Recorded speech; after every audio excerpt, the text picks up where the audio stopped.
test.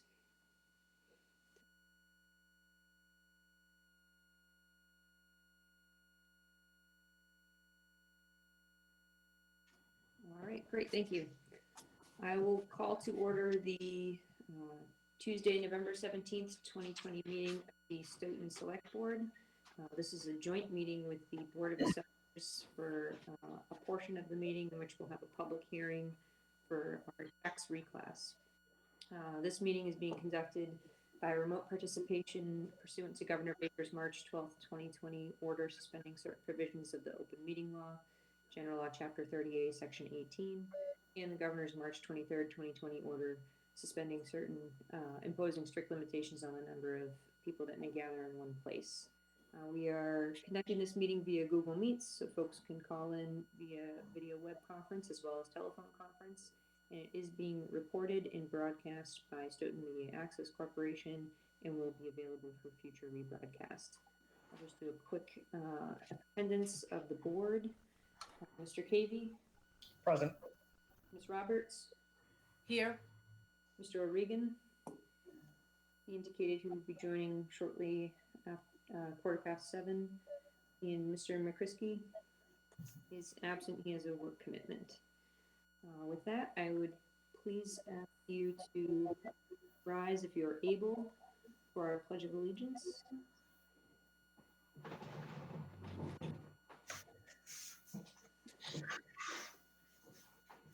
I pledge allegiance to the flag of the United States of America, and to the republic which stands one one nation nation under God, under God, indivisible, with liberty and justice for all.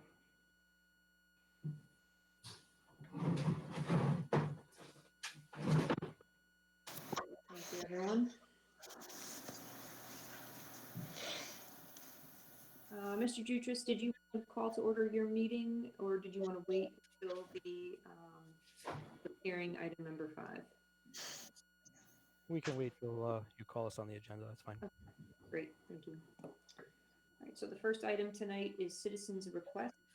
We have a number of participants on the call tonight, so if you're interested in making a comment on your citizens' request, please unmute yourself, and I will call on you. I see Rick Hill, I know you're unmuted. I'll call on you in the event you wanted to make a comment on your citizens' request. Here for 5 as well. Okay, I don't think I have a citizen's request at this point, so. Okay, you were unmuted, so I wanted to make sure. The phone number ending in 06 is unmuted. Yes, Madam Chair. Cynthia Walsh, Hi, Ms. Walsh. 1096 Park Street.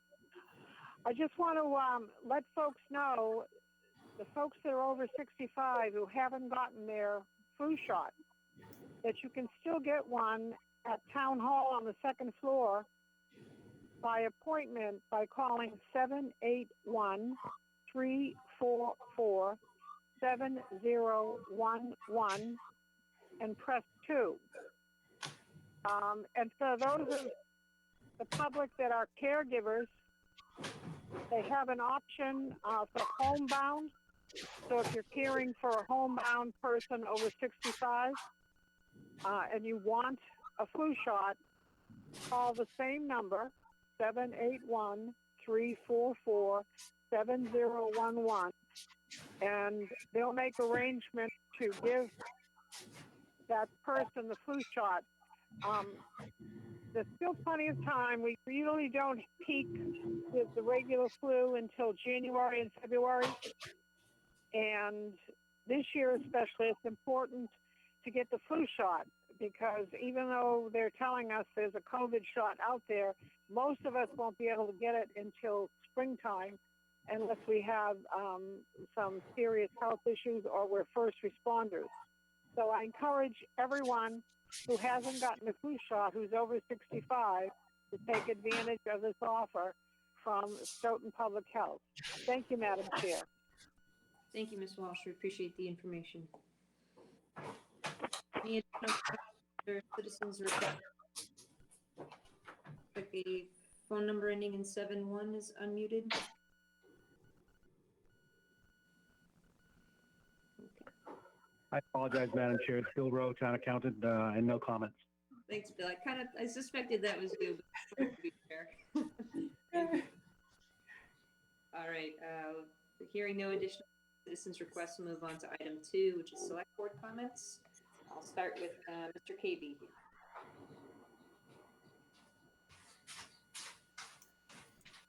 Thank you. The only comment I have for tonight is just we're back, as everyone knows. We had a nice summer. We still had distance. We had to stay away from each other, but there were a lot of things that we were able to do that we will not be able to do in the next couple of months. It's going to get pretty painful, and the isolation that we're all going to experience is going to have an effect on us physically and psychologically. And I just really would ask people to be, really spend time monitoring your own mental and physical well-being, and also the people that you know. Just check up on people over the next couple of months. I know there's a lot of concern especially for mental health over the next couple of months, and the impact that this is going to have on many of our neighbors, our friends, family, and so please be vigilant, but also keep an eye out for others as well. Thank you. Thank you, Davey. Ms. Roberts, comments? Yes, through you, Madam Chair, to Town Manager. Reggie sent out a notice about the MBTA Advisory Board meeting, and they've been meeting to discuss cuts that are happening and how it would impact towns and cities. So they're planning to have a public meeting for Stoughton residents on or around November 30th of this month.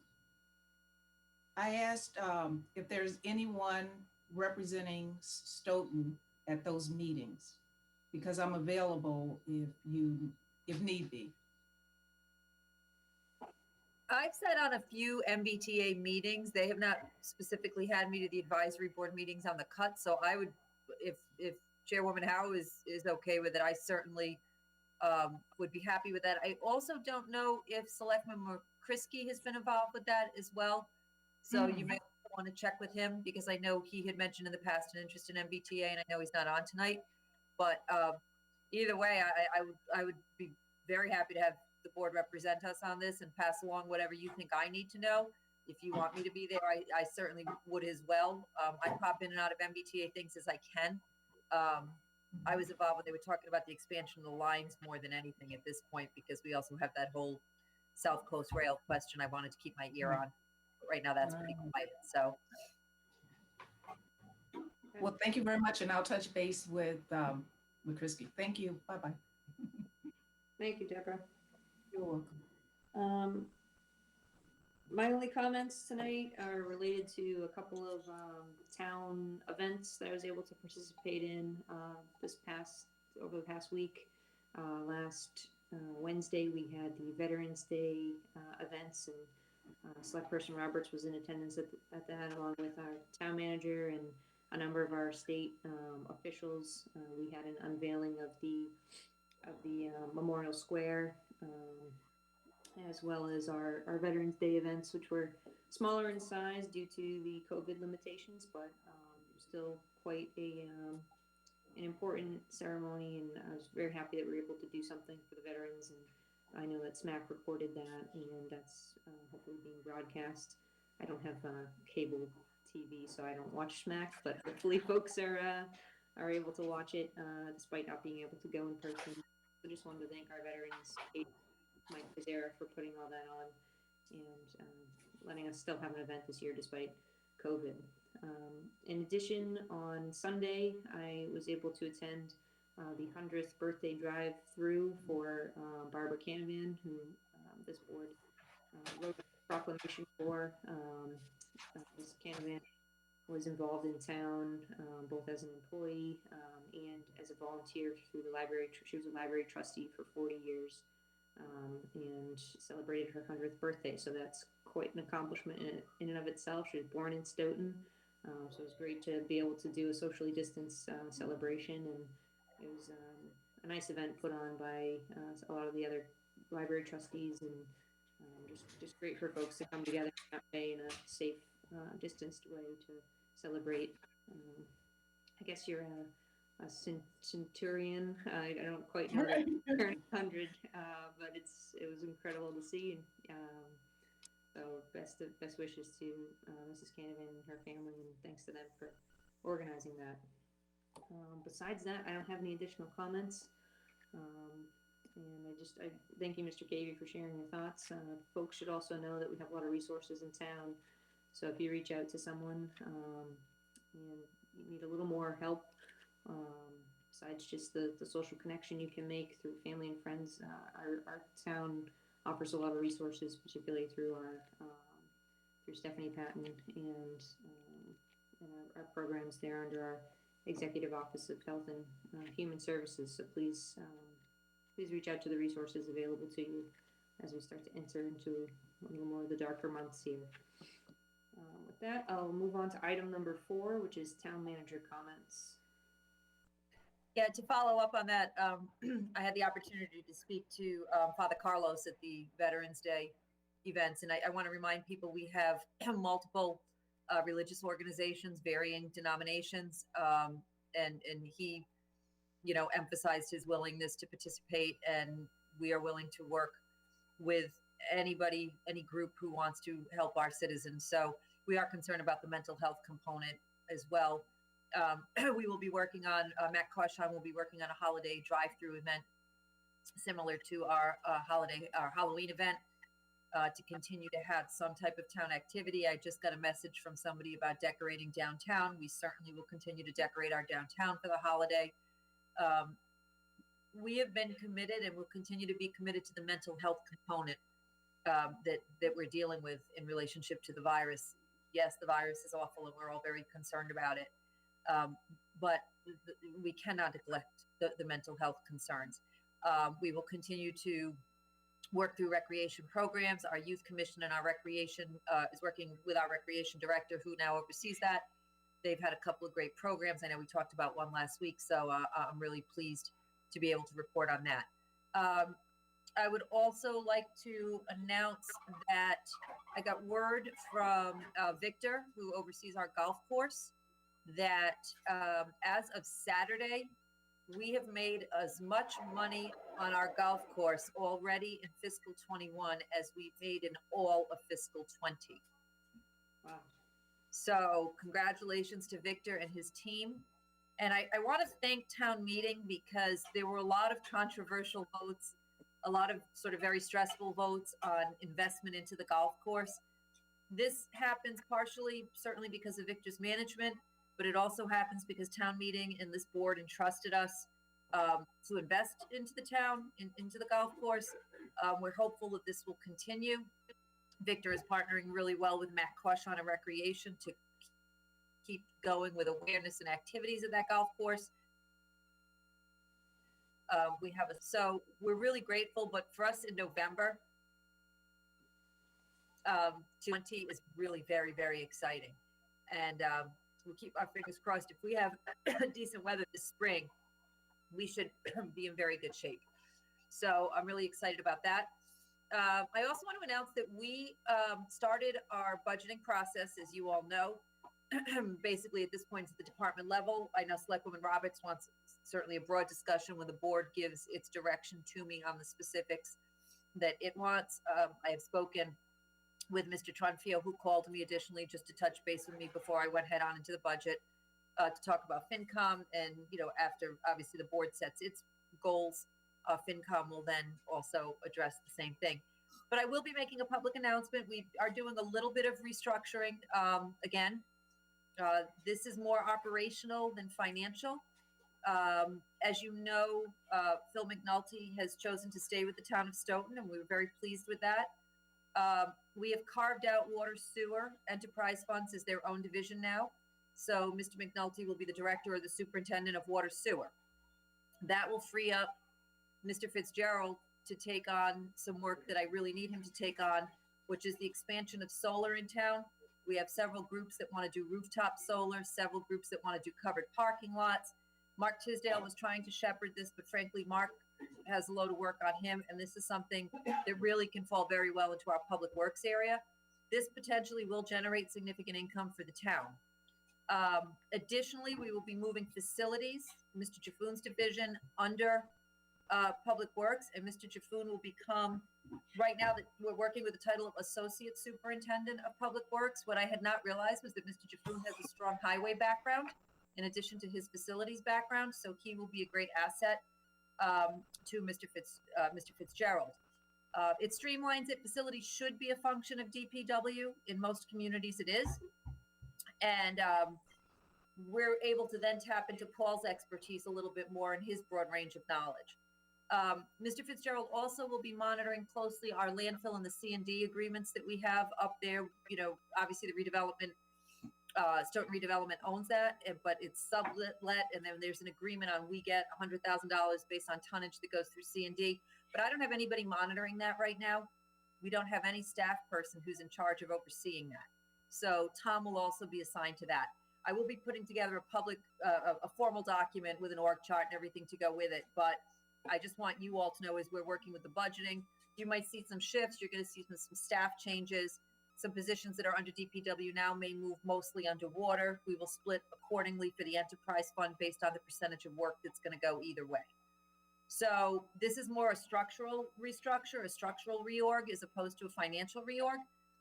But I wanted the board to be aware of that now because you may be hearing buzzes, and like anything else, change sometimes unnerves people. So I'm sure there will be people who are buzzing or a little bit nervous about it.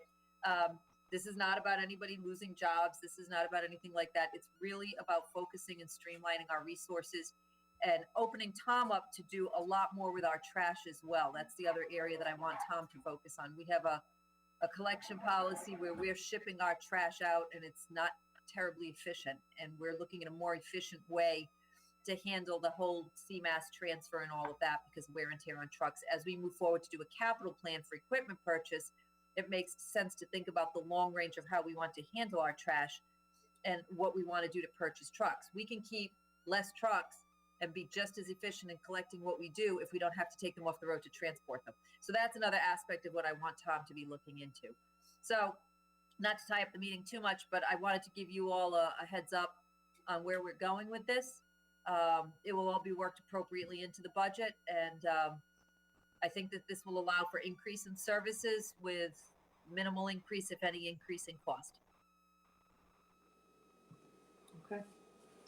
Thank you, Dr. Grimm. I'm sure we'll have a lot more to say about it as we get into our budget Thursday and beyond. So appreciate that preliminary update.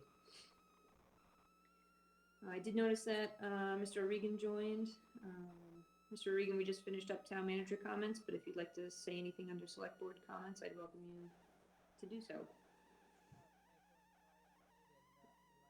Can't quite hear you, Bob.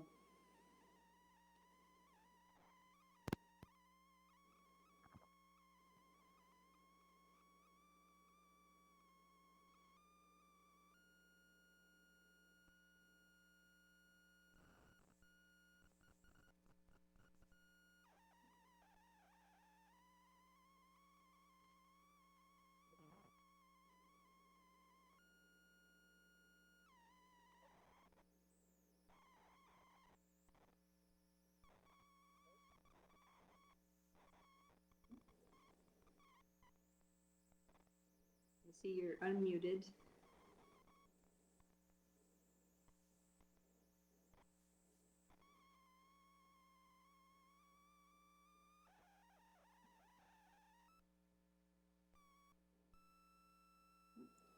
Now we can see you. All right, we'll come back. Okay. All right, the next item on our agenda, this is our public hearing. So we have a public hearing which is joint with the Board of Assessors. This is our tax reclass hearing. We'll be discussing and voting on the residential factor for FY 2021. So I do know that the assessors are with us tonight, so I will let Mr. Jutras, Chair of the Assessors, call to order his meeting. Thank you, Madam Chair.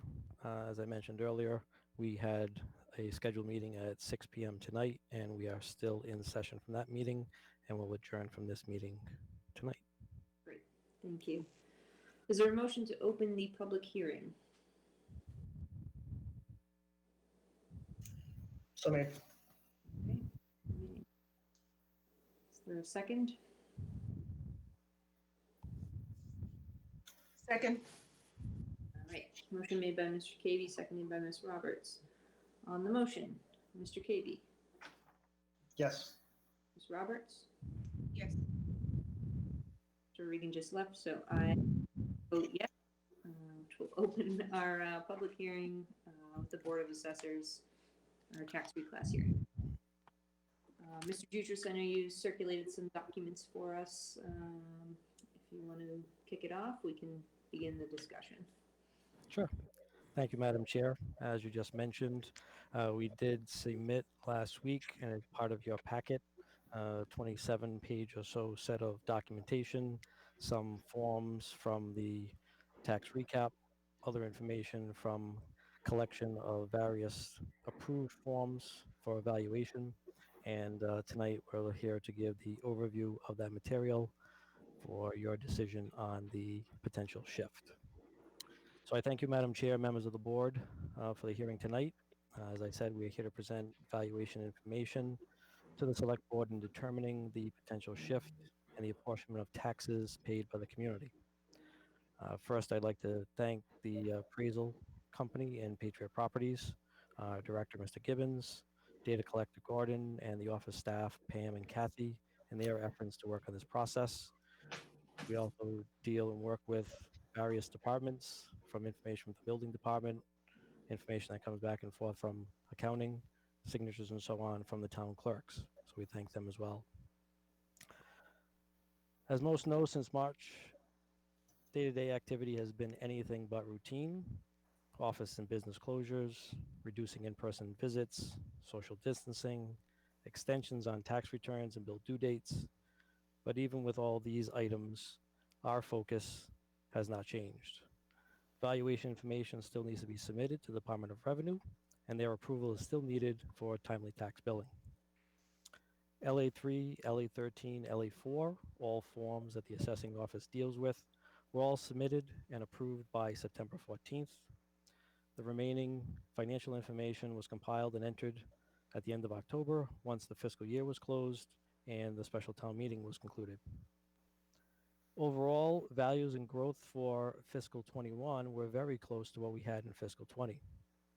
Market conditions in 2019 allowed the total value increase for Stoughton to increase by over $113 million. Analysis shows that residential property values during calendar year 2019 increased roughly 2.1%. Commercial values increased 1.5%. Industrial values increased about 1.1%. Overall, the town added over $933,000 in new growth to our tax levy for fiscal 21. The growth can be broken down and comprised of $329,000 in residential growth, and commercial, industrial, and personal property accounted for over $571,000 in growth. These numbers are pretty close to what we had last year, and the overall increase in value is about $22 million. Next year, we're in a certification revaluation year. We have the fallout from COVID.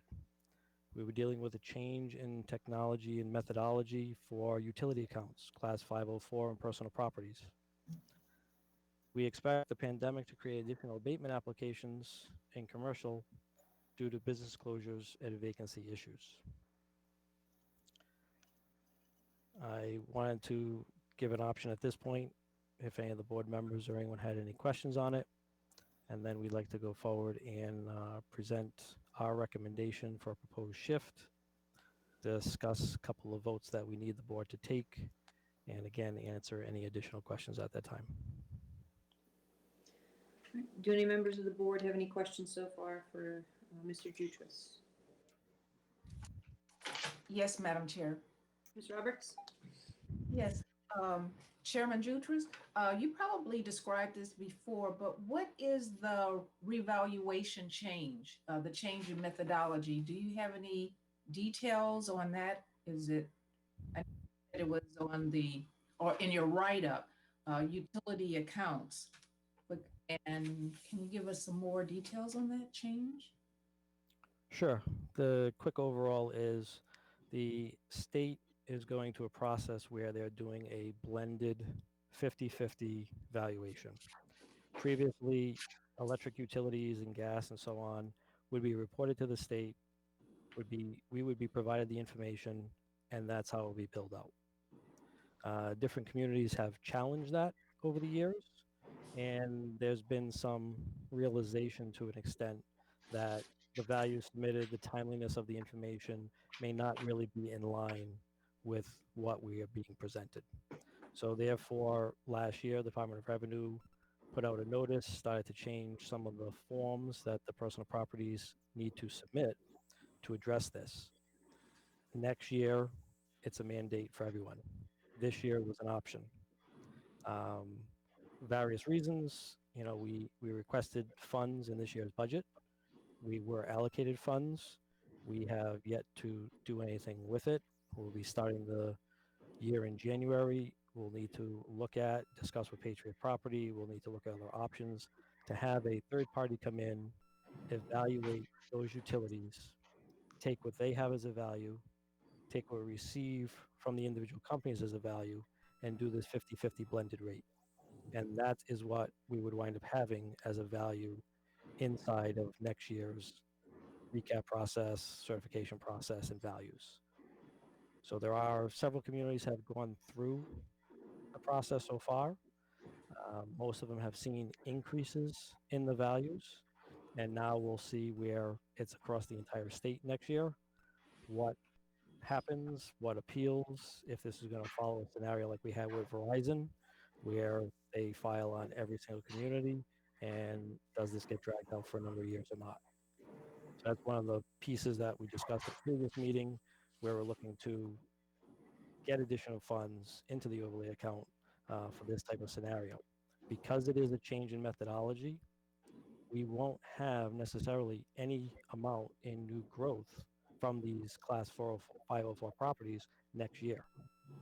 And this year, that accounted for $260+ thousand. So that's going to be a large change in what we have for new growth next year, which then is that multiplying factor of 2.5 every single year after that. Thank you.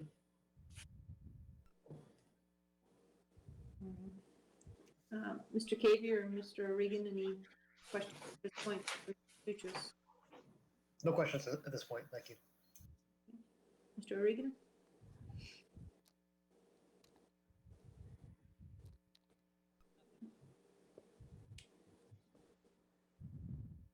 Unmuted, Mr. O'Regan, but I cannot hear you.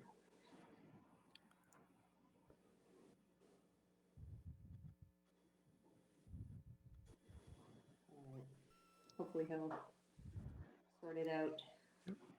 Or else, I guess, type into the chat or call in, Bob, if you can. I don't have many questions. I guess that blended rate, we'll have to see how it goes, and just curious what grounds they could appeal on if it's a mandate to do the blended rate. But Bob hasn't. But I guess that's a topic maybe for next year as it starts to play out. So to get into the nitty gritty tonight. Correct, because Verizon, was another change, was a piece that went through the Department of Revenue, and yet those were challenged for a number of years. Mm-hmm. So we shall see. All right. Okay. From the recommendation standpoint and what we can do, one of the votes we would ask the board to decide on and take is, first off, do you want to shift or not? Depending on that answer, the next question is, to what percentage? This year, we can have a maximum shift of 1.5%. In the packet, there is a page there that historically lists all the previous years what we had, what was adopted as a shift, and what the associated rate was. In the packet as well, we have some scenarios for a average single family house, an average industrial property, and we also have information with regard to an average commercial, although that's not the best association because of the range and the value that all those different types of properties have. So the board, in looking at all the information, trying to go through and take in consideration what we may have for next year with the certification and with the current pandemic, our recommendation this year is a proposal of a shift of 1.48. The potential result of that is that the average single-family household that this year is valued at just over $391,000 would see a potential increase of about $183.62 before CPA. On the industrial property, their increase would be around $245. And on the commercial side, their increase would be about $174. So we tried to get it where commercial and residential were fairly close. We have the high school in here, $4+ million. That is the benefit on the residential side. Again, looking at what the revaluation might be for next year, the COVID, the impacts on the businesses, the information that's presented, and what different businesses are already requesting in various communities for decreases in abatement requests, the request for additional amount in the overlay to cover those items. So all that factored together, we did not feel that going to the top of a 150 shift and having more on the commercial, industrial side and personal property was an avenue to follow, and therefore we recommend the 148 shift. All right, I'm just going to pull up on the screen the documents that you're referencing, just so we can have it here.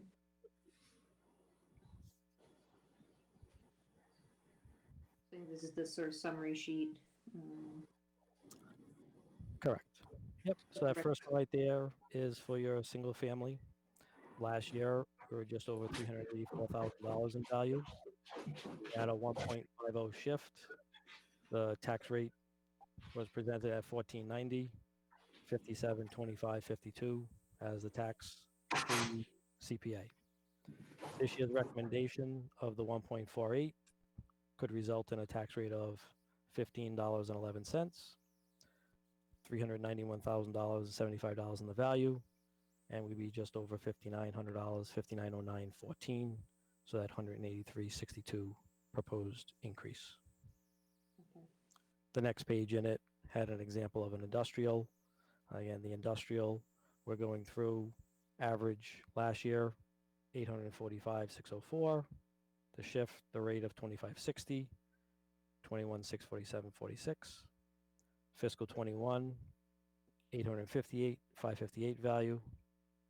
The proposed or recommended shift on our end for this year would bring that rate down by 10 cents to $25.50, and that would still have a net of $21,893.23, and that would still be an increase of $245.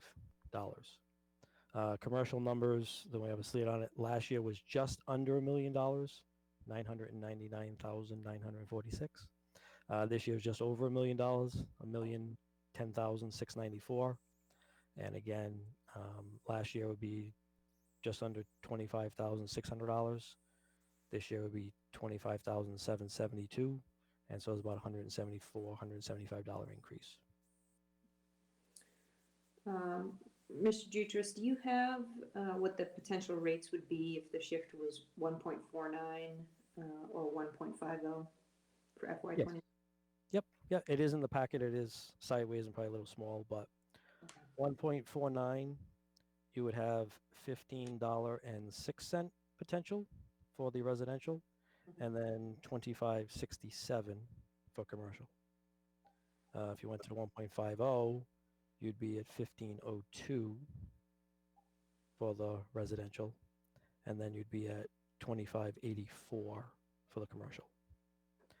So in any scenario, the residential is going up from last year. The percentages, like we talked about before, the growth value, the growth dollar amount, our numbers are very close, and we do not meet the requirements to go beyond the 1.50 shift. And if we went to the 1.50, and if we maintained what we had for last year, commercial on average would be over $500 increase. And that's where we feel we're going to have more of the potential issues. Mr. Chairman, this detail is on page 24 of your packet, I believe. Mrs. Okay, I see it here. Yeah, I'll rotate it. Thank you, Mr. Hill. You're welcome. It was rather tiny. It is. There we go. There are a lot of columns. Is trying to give you all what the actual calculated residential factor is. It shows what the levy dollar amount is in relation to it, and then it gives you all the individual breakouts for it. So if you see also on here, if you went and you did not want to shift, you would have a single tax rate of 1723. Mhm. So you can see that we go from 1723 down to 1511 in our proposal with a shift. Yeah, unfortunately, the public, tends to feel the burn of the increase generally instead of looking at it as a savings on their tax rate when we do the shift, because it still technically increases. I think we've had the shift since, I don't know how far back the sheet went, might have been into the 90s. Yes, what we present goes back to 1995, and that was before they started making the Chapter 200 changes and everything else. So way back then, you had a 1.34 shift. Then when you got into the mid 2000s, you had a 172 shift, a 175 shift. Then for a long period of time, we've been at 1.5. 2010, 11, 12, 13, 2016, and 2020 last year. The years prior to that have been 151, 152, 153. Madam Chair, that's actually, that whole table is one page back on page 23 in that packet. I'm afraid to rotate it back. I'll just leave this up for now. Mr. Jutras, can you just explain the recommendation from the Board of Assessors on the 1.48 again? Sure. So first we were looking at next year impact with the classification, the revaluation. We're looking at where the impact may be felt in the COVID businesses, rental, that's more income and expense. That's how their valuations are really created. We also looked at the balance of this particular shift option gives us an increase commercial 180s, residential 170s. You're in that same type of number. If you start going the other way, now the commercial has a large increase going from $184 to over $500 just by the 2-point change is a large jump. Mhm. You're dealing with over 20% of the tax base.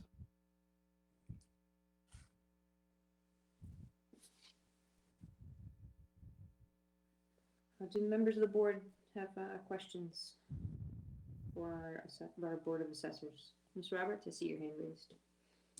Yes, two questions. The first question, Chairman Jutras, you mentioned the school was included in the rate. You gave a dollar amount. Back in, I think it was year 2016, that value was 23 cents. So we said that the school impact would be 23 cents. You said you gave a dollar impact on the rate. Is that 23 cents still included in the rate if we go with it was at the 1.48? Or how would we look at that? Yeah, I mean, the number is in there because it's part of the total levy. So that $75 million that's in there for the calculation to create this table is in it.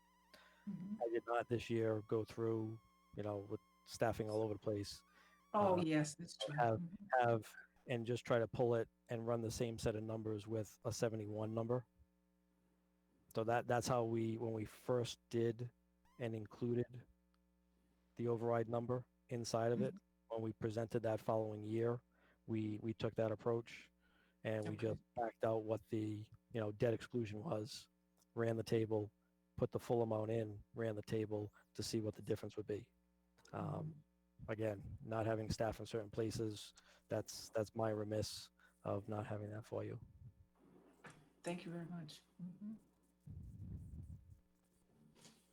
Mr. Cavey, any questions? Yeah. So I apologize. I'm a little bit I guess just tired and spent in a lot of ways, and so I'm just trying to make sure I'm understanding this correctly. So I might have to ask you to go through some stuff that you've already talked about, and I apologize. No problem. But the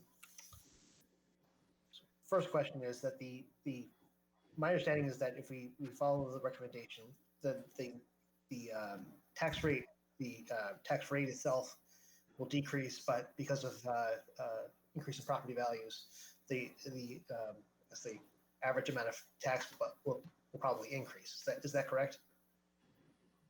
The rate for fiscal 21 on the Yeah. residential side will increase no matter what shift Okay. you select. No problem. Because of all the values and the numbers and how everything falls, the best we can get is 1502. And right now we're recommending 1511 as a proposed rate.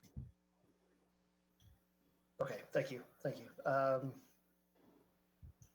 Okay, I see that. I appreciate you holding my hand through that. I apologize, but so the other question I have, which is that when you're making determinations, I know that just as with us, there are, I guess, a number of competing problems you're trying to solve. On the one hand, we make sure we have enough money to be able to sustain the government, but on the other hand, we also know that the effect this will have on people, on our neighbors and our friends, and some of them who are having difficulty perhaps financially. I would be surprised if that didn't weigh on your thoughts here. Could you help me understand, to what extent these numbers are motivated by maybe those two forces or others that I'm not aware of? From the recommendation of the shift, yes, we're trying to keep things as low as you can.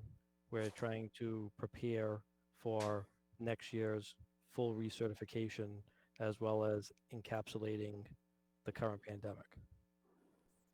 Looks like we just lost Mr. KV. Oh, just try it again.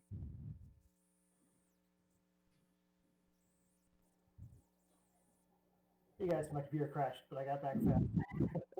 I didn't miss anything. So yeah, so what I was saying was, we do try to take all those factors in consideration. We are looking at this year's set of information. We're also looking at next year, the full certification, the impact of the pandemic, what has the most effect on it. Sales are still going on residential side, condos and the like. What we have on commercial and industrial is not that same scenario. We have business closures. We're evaluating on income and expense. We're evaluating on vacancies.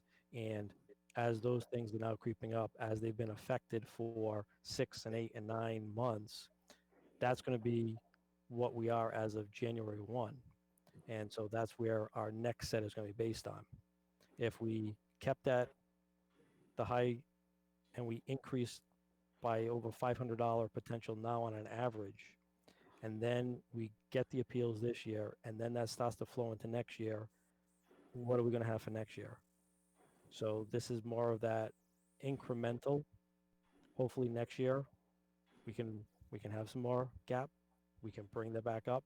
149, Y50, 151. and we can see where that comes.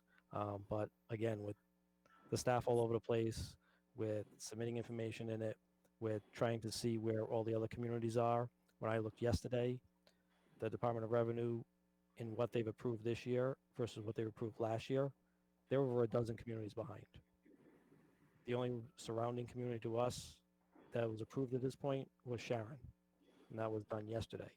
And they have no split rate; they just have a single rate, and they're in the $20+ range. So, we'd like to have some of those comparisons. As I mentioned in a previous meeting, we'd like to do this process more in line like we're doing now. All your financials are submitted, and we get this the middle of November. We should have some comparisons, but this year has thrown that off as well. So yes, you have the neighbors, you have the businesses, you're trying to have that balance. You're trying to look at future years. You're trying to look at where the numbers cut off now and what we're going to have in the next. And that's why when we ran through these scenarios and we saw that 180, that 170 for the two numbers in balance, we felt that was a position that we wanted to present. And again, as you look at the levy amounts, when you go through your commercial, industrial, and personal property, that's over 30 million. And then your residential is 52, 53 million. So I'm going to ask sort of a true or false. If I'm representing this correctly, I know it's not complete. There seems to be quite a number of things you brought up. But one of the reasons why the shift is, I think, it is slightly lower than it has been in the past. Correct. Reason why, one of the motivations for that is that where residential seems to still be a pretty hot market. I know there's a lot of people selling. My wife's a real estate paralegal, so they've been absolutely swamped with people buying, selling houses. That same circumstance does not exist on the business end. So shifting the tax burden to commercial is not as stable this year as it has been in the past. Is that close? Am I onto something? Yep, that is right on line. Okay. Well, I appreciate you helping me understand some of your thoughts in changing this, and thanks for asking all those questions. Mr. O'Regan, we'll give your audio a shot here. Do you have any questions for our Board of Assessors?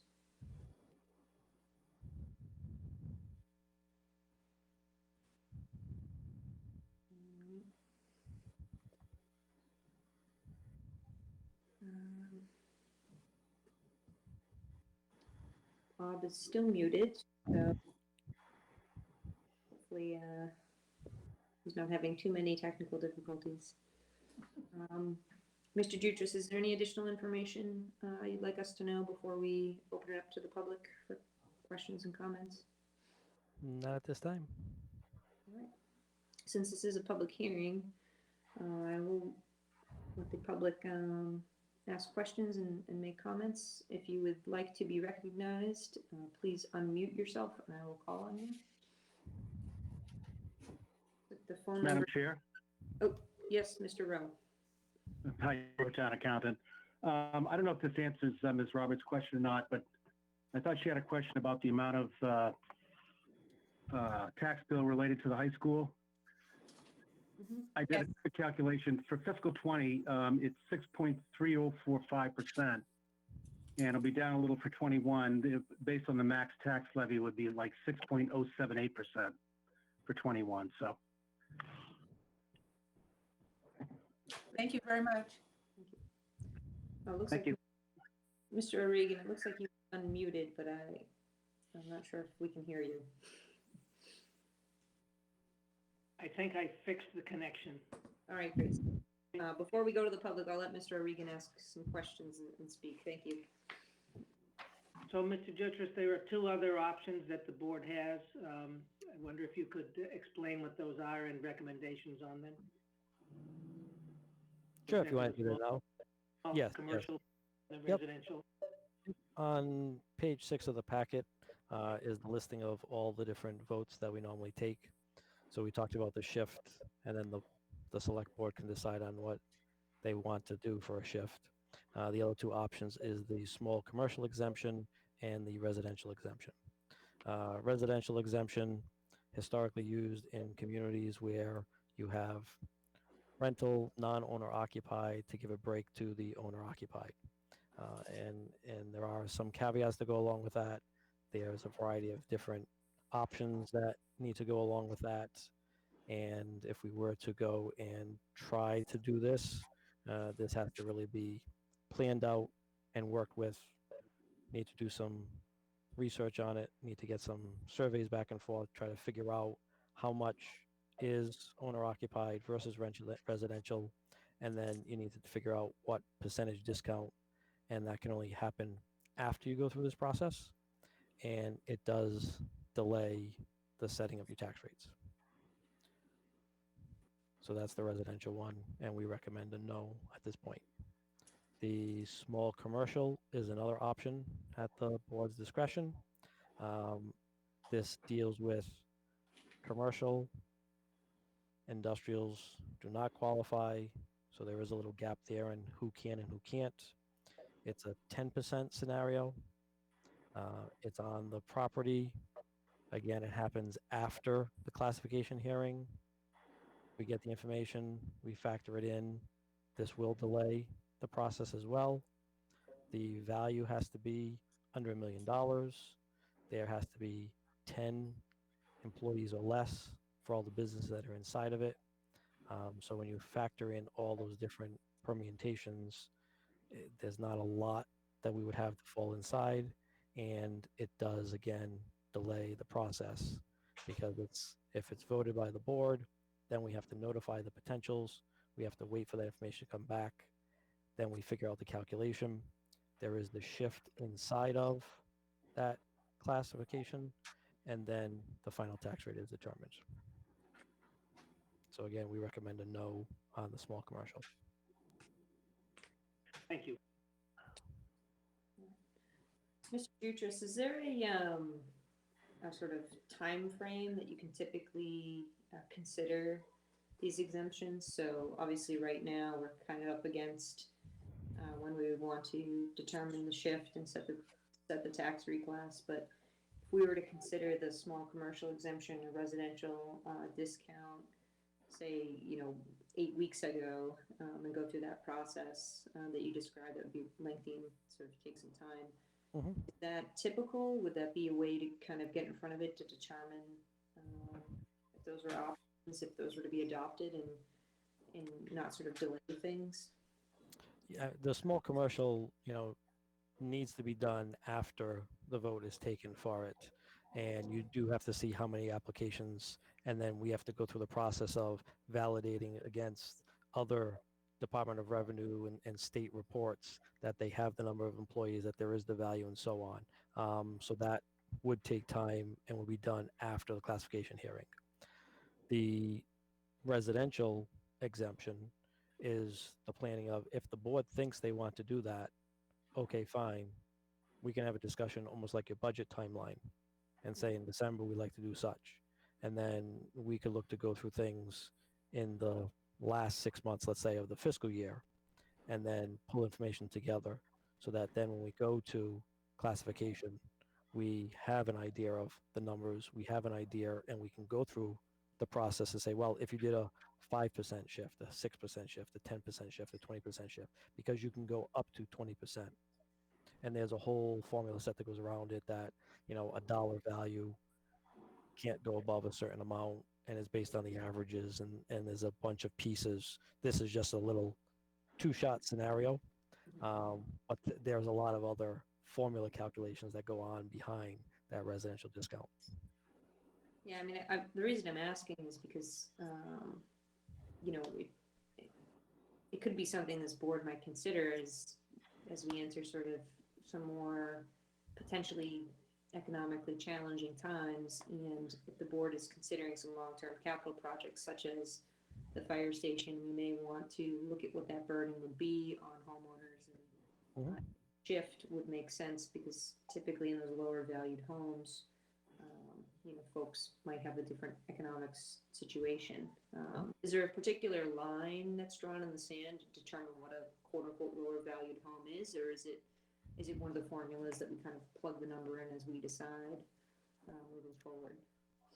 Yeah, I believe that's just going to be a formula. We know where our average is at right now, 391. How many do we have above 4, 5, 6, 800,000 in value? How many do we have as owner occupied? We don't have necessarily a large in rental. So there may be so many in the owner occupied that your actual discount amount may only wind up being that you can do is $200 because you have, 3,000 parcels that you can apply that to. So there would have to be a bunch of different upfront discussion and legwork to try to calculate some of those pieces. Thank you. Any additional questions from members of the board before we open it up to the public? Okay. So if members of the public do want to ask questions or speak, I would ask you to please unmute and I will recognize you. Looks like the phone number ending in 06. Is that Ms. Walsh? Yes, Cynthia Walsh, 1096 Park Street. First, I have a question. I'm on the phone. How many members of the Board of Assessors are present? The three of us are present. Mr. Hill is Okay. by video computer and Mr. Zoll is by phone. Okay, thank you. And my comment, I don't want to sound ruthless, but business owners can file for abatement. They can take their losses out on their income tax forms. Those of us in residential homes don't have as many options. Granted, we could also go for an abatement, but there's 80% of the population I don't think is going to go through that process. So I'd ask the board, I guess 1.5 is too far a reach, but I really would like to see you bump it up to 1.49. It just, even $100, $160, depending on what I was hearing, on top of the extra we're paying for the high school, it's really, personally, I'm going to have to cash in them. I only have one. I'm going to have to cash it in to pay my property taxes. They've just exploded in the last couple of years. Luckily, I'm not employed. I'm retired, so I do get a pension. But think of all the people that are in a community where virtually all of the employees, or a lot of the employees, the majority of the employees in Stoughton are considered essential. And essential is a nice way of saying minimum wage plus. We have to show them that the battle that we're all fighting against Corona, and they're on the front lines, means something. And what it means is when push comes to shove, they get some tiny little break on their property taxes. Thank you. Thank you, Ms. Walsh. Any other members of the public that would like to speak? Okay.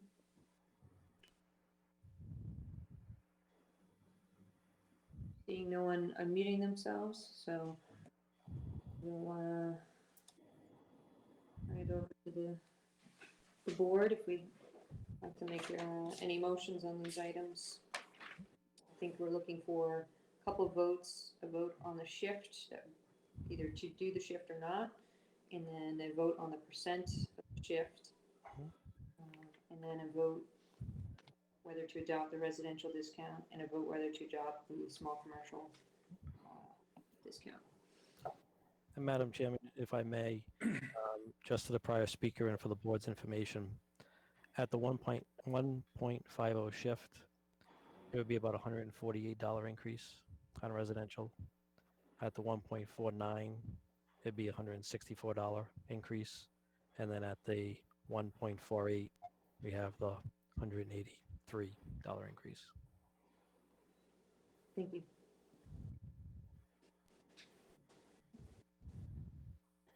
Are any members of the board prepared to make a motion? So I will make a motion that, Madam Chair, do you need to adjourn from public session, public hearing before you take the vote?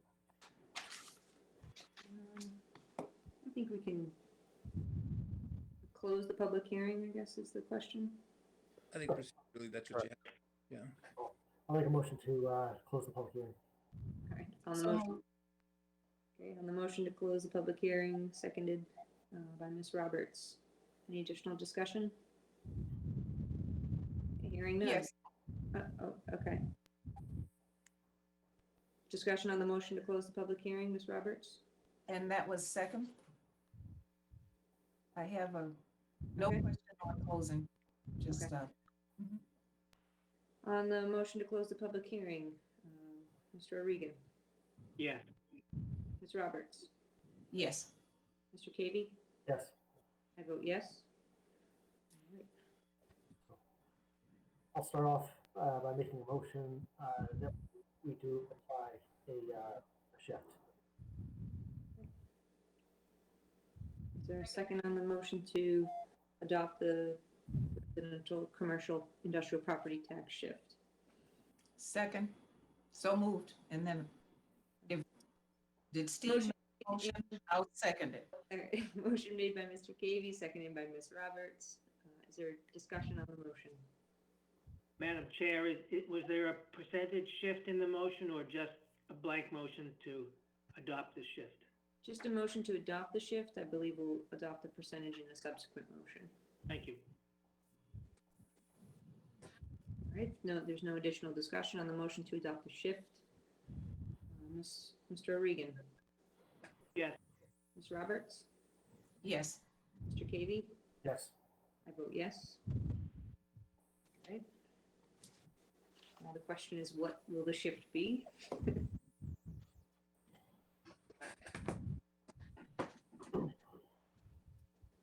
Are any members of the board prepared to make a motion on the percent shift adopted? Sorry, yes. Sorry, go ahead. I recommend that we accept the recommendation from Chairman Jutras. That is, what was that, 1.48%? And the reason for that is I could see that he's trying to keep it stable as much as possible, stable on the residential side and stable on the commercial side. As Second. So that's a formal motion for the rate by Ms. Roberts, seconded by Mr. O'Regan. Is there any additional discussion on this motion for the 1.48? Yeah, Madam Chair, through you, this might be unnecessary, but I'll just kind of get it on record. I definitely see the wisdom in this, but you know, I know it's there are no great answers in while we're all dealing with the pandemic. This does seem to thread the needle, and it also takes into consideration future, you know, possible future problems, and it's proactive and attempts to resolve things before they happen. Be mindful of what the future might hold. So for that reason, I do support this. I also, you know, I'm sure as the members of the Board of Assessors must have felt when thinking through this, I also do have some concerns about the effect this will have on people with fixed incomes and people who have suffered job losses and whatnot. There are some resources for people who are having difficulties. Just as a reminder, I know Deborah Roberts, Commissioner Roberts, had mentioned this on social media. But please be aware that there are programs available for some people who are having issues with but I think that having a shift of 1.48, I support. Thank you. Thank you. Yes, Ms. Roberts? I would like to ask a question for a future date. and that is regarding the public schools, the new public high school. If it actually came under budget, is that something that we can give back to the taxpayers? Was under budget? To be addressed now because we haven't thought about it. We don't have any numbers, but it's just something that's floating around that did come in under budget. So is that something that we could give back to the taxpayers? Madam Chair? Yes, Mr. Rowe?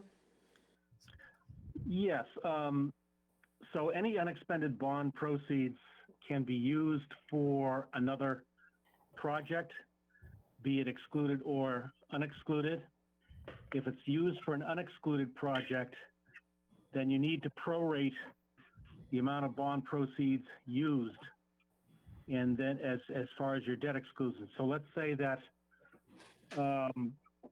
we borrowed a bond and we used 49/50 of those bond proceeds for the high school, and 1/50 of the proceeds were left over.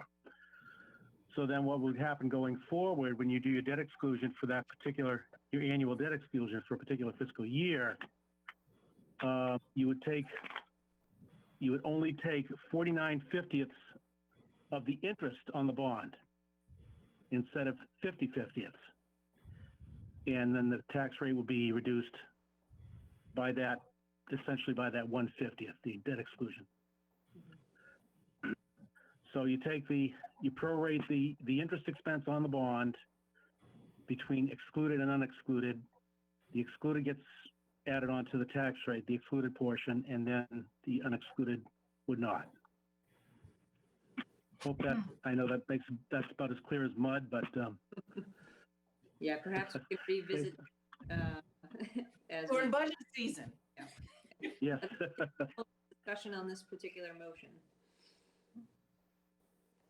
All right. Hearing none, I'll call for a vote on the motion to adopt the shift of the 1.48%. On the motion, Ms. Roberts, Yes. Mr. O'Regan, Yes. Mr. Cavey, Yes. I vote yes.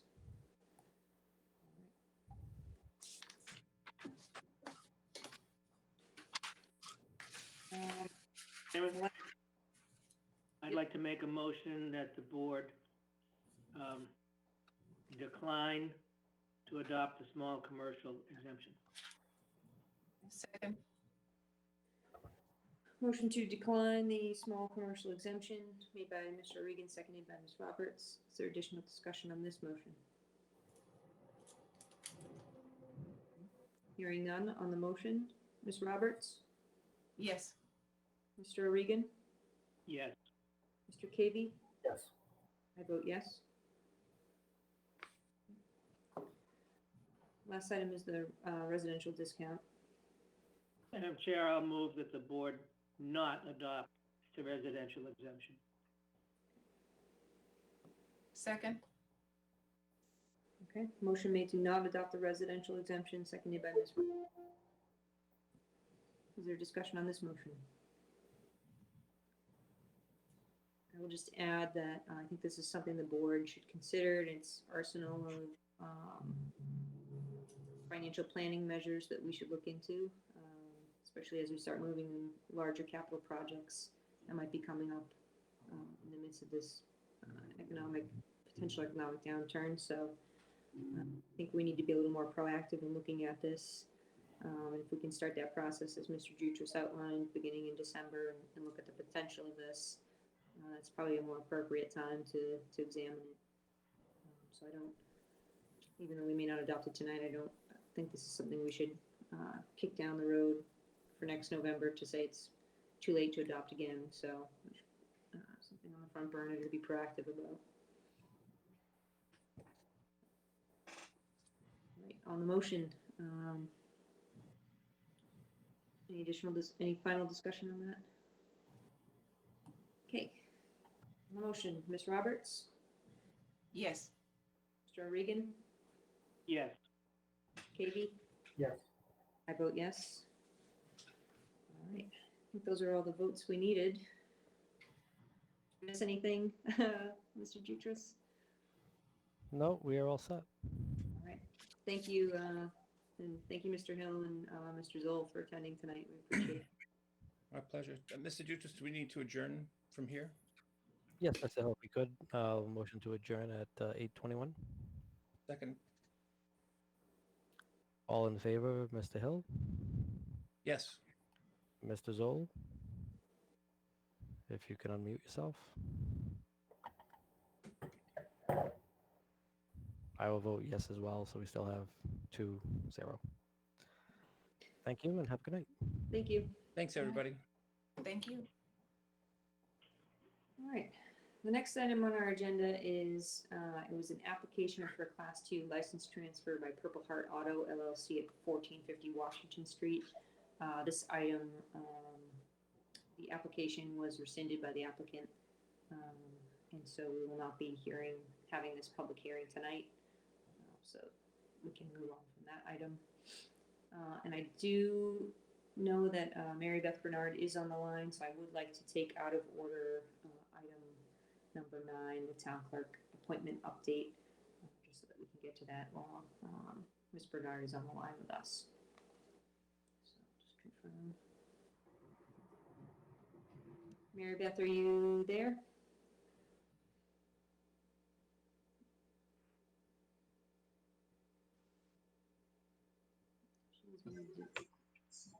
Hi, good evening. Hello, thank you. Hello. So this Good to item, see everyone. you too. Thank you for being in attendance tonight. Okay. This item is the town clerk appointment update. We're going to review the job descriptions and timeline that you circulated, and also if any members of the board have questions for Mary Beth related to the department review, the department study that was circulated. Certainly encourage that as well. So, Ms. Bernard, I don't know if you want to just sort of give a summary of what was completed so far, and then we can open up discussion. Yes, well, thank you, and I hope tonight finds everyone well. It was my pleasure to conduct the department study for the town of Stoughton town clerk's office. We looked at the services provided by that office. I presented a report in September to the board and to the town manager. The report included some basic definitions taken from the town's charter and the town's website. The reason we do that is because if someone picks up this document 10 years from now, they need some frame of reference as to what the form of government was and what the definitions were at the time. We reviewed staffing in like-sized communities, taking the population and population density factors from the DLS website and using the MMHR benchmark study that also gives based on population and number of staff members, so that the board had a staffing study in there. We reviewed the web information, went through the services that the town clerk provides, what the online services were, went through lots of the forms and processes, looked at metrics based on the annual town reports from 2016 to 2019 to see what the volume was across those years during a 5-year period. We also conducted something that I do quite often when I do department reviews. We do a customer service audit. I have a cadre of people who are highly skilled in customer service positions, people I've respected throughout my career. Some are municipal folks, some are not, some are retired, some are current. And I asked them to go and conduct a transaction, whether in person or online or by phone, with the department I'm studying. And you have the results of a customer service audit there. I also conducted an interview with a number of department heads and using a scripted questionnaire. The basic questions were, what services from the town's clerk's office do you utilize? So I took, again, those, all of the services that were on the town clerk's website, and in general from the Mass Town Clerks Association, typical duties that a town clerk performs. And I asked each of the department heads for feedback and their opinions on that. So the conversations were very, very important. I put together some themes from the department head interviews. And then I provided, at the end of the document, some recommendations. I can go through some of those recommendations if you'd like, if that meets the chair's approval. Okay. Yeah. One of the recommendations based on the research was to consider an external posting of this position. Some of the feedback based on some of the departments, feedback was we were lacking in some areas like strategy and technology and such. I also understand the department was short-staffed during the time. Being an HR person, I totally understand that. However, I think, in fairness to not only the incumbent, but also to the taxpayers and to your board, it truly would be a good exercise to go externally. You may have the best candidate in your midst right now, but wouldn't it be great to affirm that and validate that by, weighing that person against what's out there in the market right now? That was one of my recommendations. I also worked with Dr. Grimm's recommendations about maybe a divided position where some of the clerk, it's like a dual responsibility town clerk function. So that is another direction that you could go to, being such a busy town, your volume is of transactions are proven. Instead of having the traditional town clerk, assistant town clerk format, maybe you have a secondary clerk position that's responsible for half of the duties.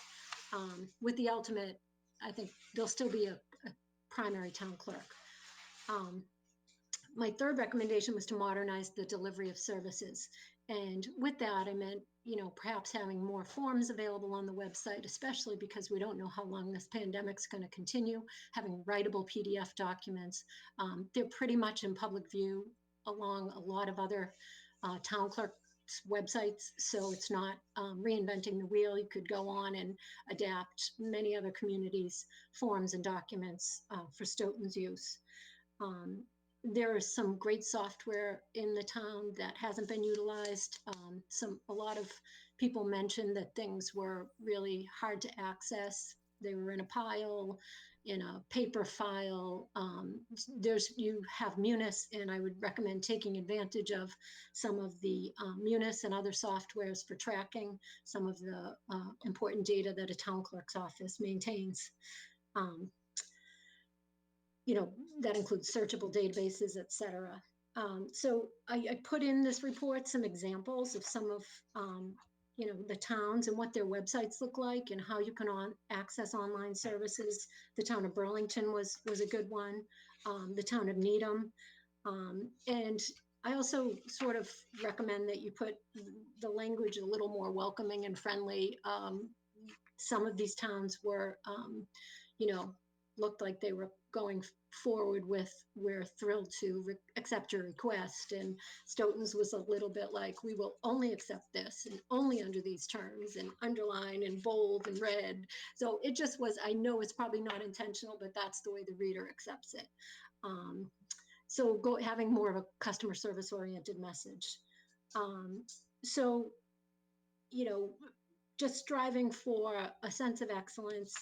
It's a wonderful community with a lot of dedicated employees that I was fortunate to get to know via these interviews. And I would just recommend that based on the report and the data inside of it, that you do update and modernize some of your services. I understand this is an extremely busy time coming off of an election period.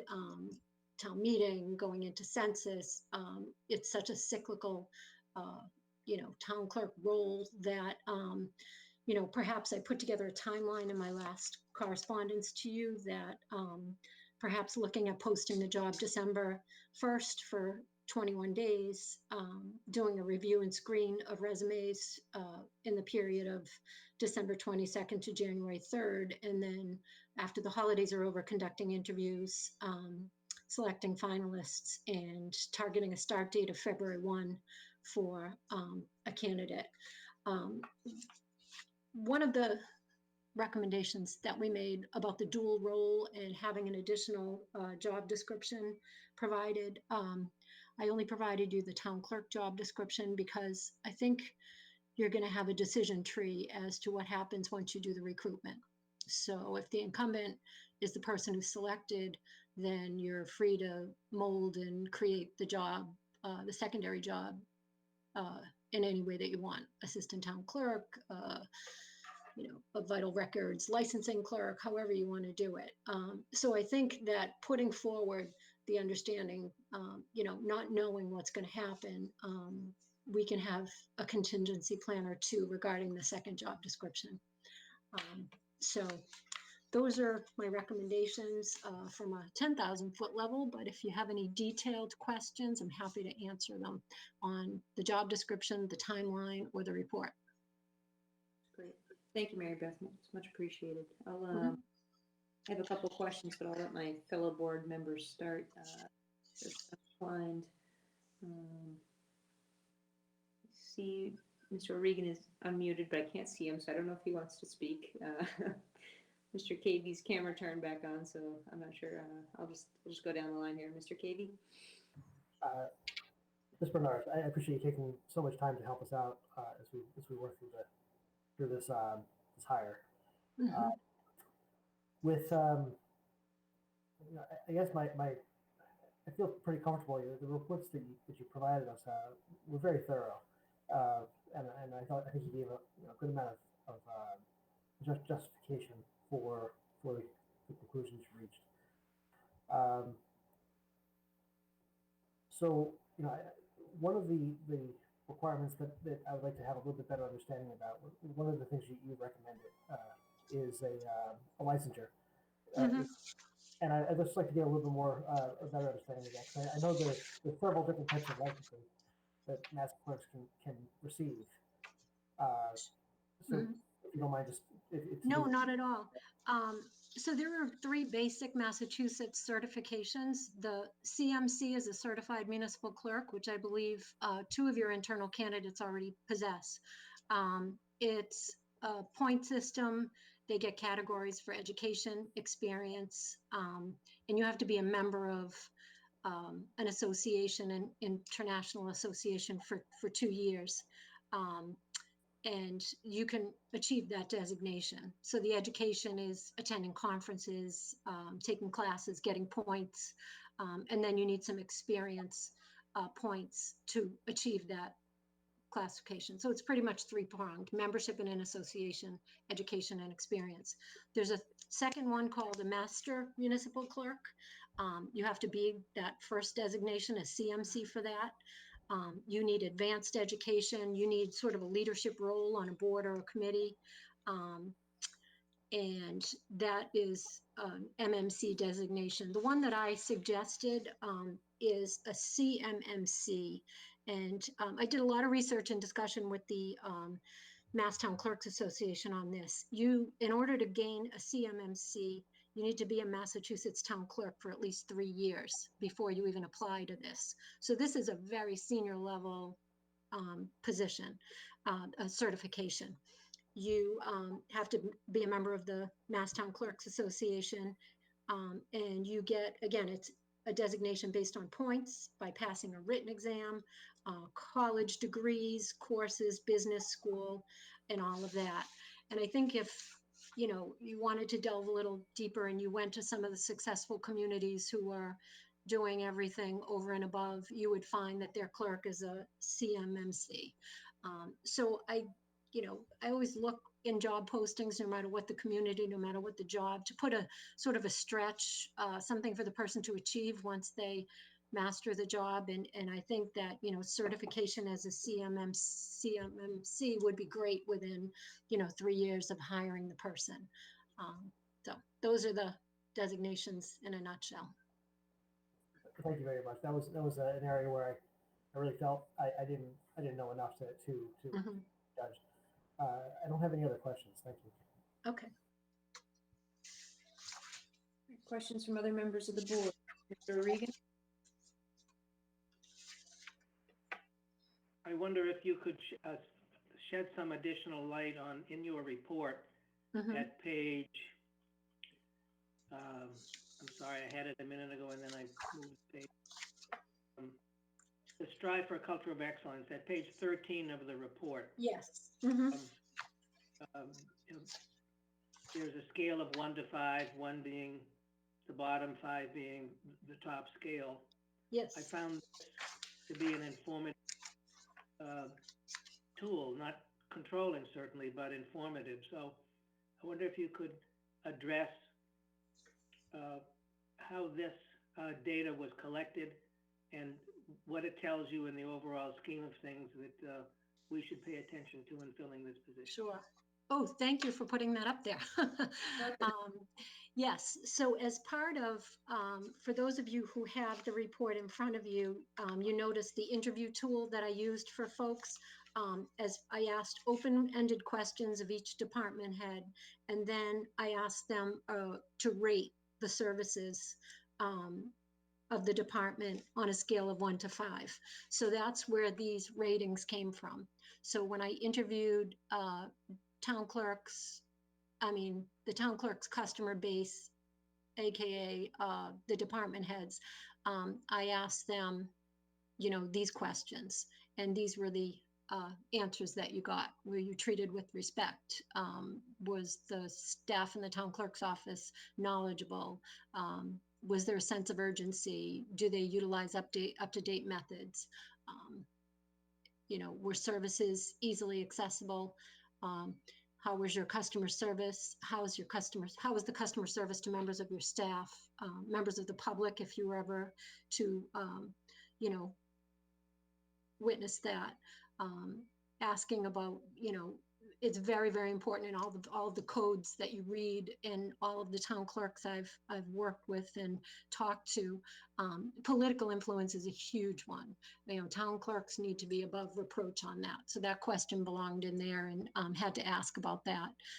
Asked about the office culture within the town clerk's office, the overall organizational culture, and the overall rating of the department on a scale of 1 to 5. So those were that was the audience that was surveyed.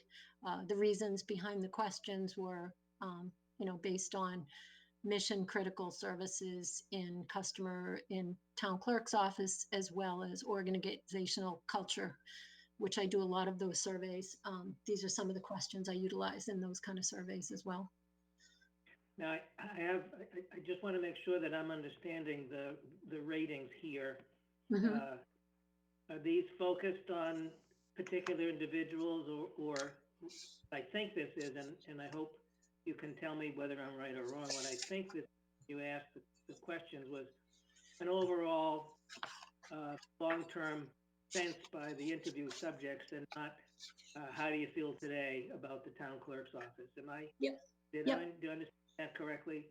Yes, and the question there in bold is, how would you rate this department based on your experiences on a 1 to 5 scale? So some people, have very little contact. Some people, have only specific 2 or 3 services that they seek all of the time. So, everybody came from a different angle on this. So, they talked about the frequency with which they use services and what services they use. So, at the end of the survey, that's what, these were the questions based on no particular individual, your experience with the services provided in that department. Thank you. Madam Chair, that's all the questions I have. Thank you, Mary Beth. Thank you. Ms. Roberts? Through you, Madam Chair. Hello, Ms. Bernard. Hello. Thank you so much for this report. I You're really have 2 questions. The question regarding the job description, it seemed like it was kind of identified or had a focus that the clerk's role, the town clerk's role would be the chief executive officer, the town record access officer, and issue licenses. So if you split the job into two, have two roles, what would that second role, or would there be a change in those three items, or how would you separate the duties? Can you repeat that again? That's a great question because it's done differently in different towns. Some towns split out the whole vital records piece, meaning deaths, births, census, things of that nature. Some towns split out the election piece. So it would be based on, I would say, how you proceed with this. You post the basic town clerk job description, and then based on the strengths and weaknesses of the person you hire, then you fill the other pieces with, the other person. So you could lead in a direction where it's an election specialist. It could be a vital records and licensing specialist. That was why I struggled with the second draft to give you of the auxiliary position, just because I didn't know how you were going to proceed with this one. If I could follow up on that a little bit too, our charter governs it a bit because the charter really references the town clerk somewhat minimally, references it in light of the fact that the board appoints it, but it also references the position in relationship to elections, in relationship to town meeting. So it would be natural that we probably would keep those with the town clerk title, those particular roles and functions. And then what I would envision, we've added licensing into that office in the middle of all of this, which in fairness is also needs to be acknowledged because we are one person down and we added the licensing component. I actually think the licensing component could go with that secondary position if you were to in fact split. So I mean, what I envision early on in this, if you were to go that direction based on what we have in the office, where we see the successes and where we may see some weaknesses, is that the charter would make it logical to keep elections, town meeting, and possibly archiving, for example, with one aspect, the actual town clerk title, and even vitals possibly, depending on how we wanted to do that. And then the other, I would see more as a current gathering of minutes. The archiving would then go over to the traditional clerk title. The IT updates, the use of the modules, the Munis modules, for example, and that whole big licensing function that's important.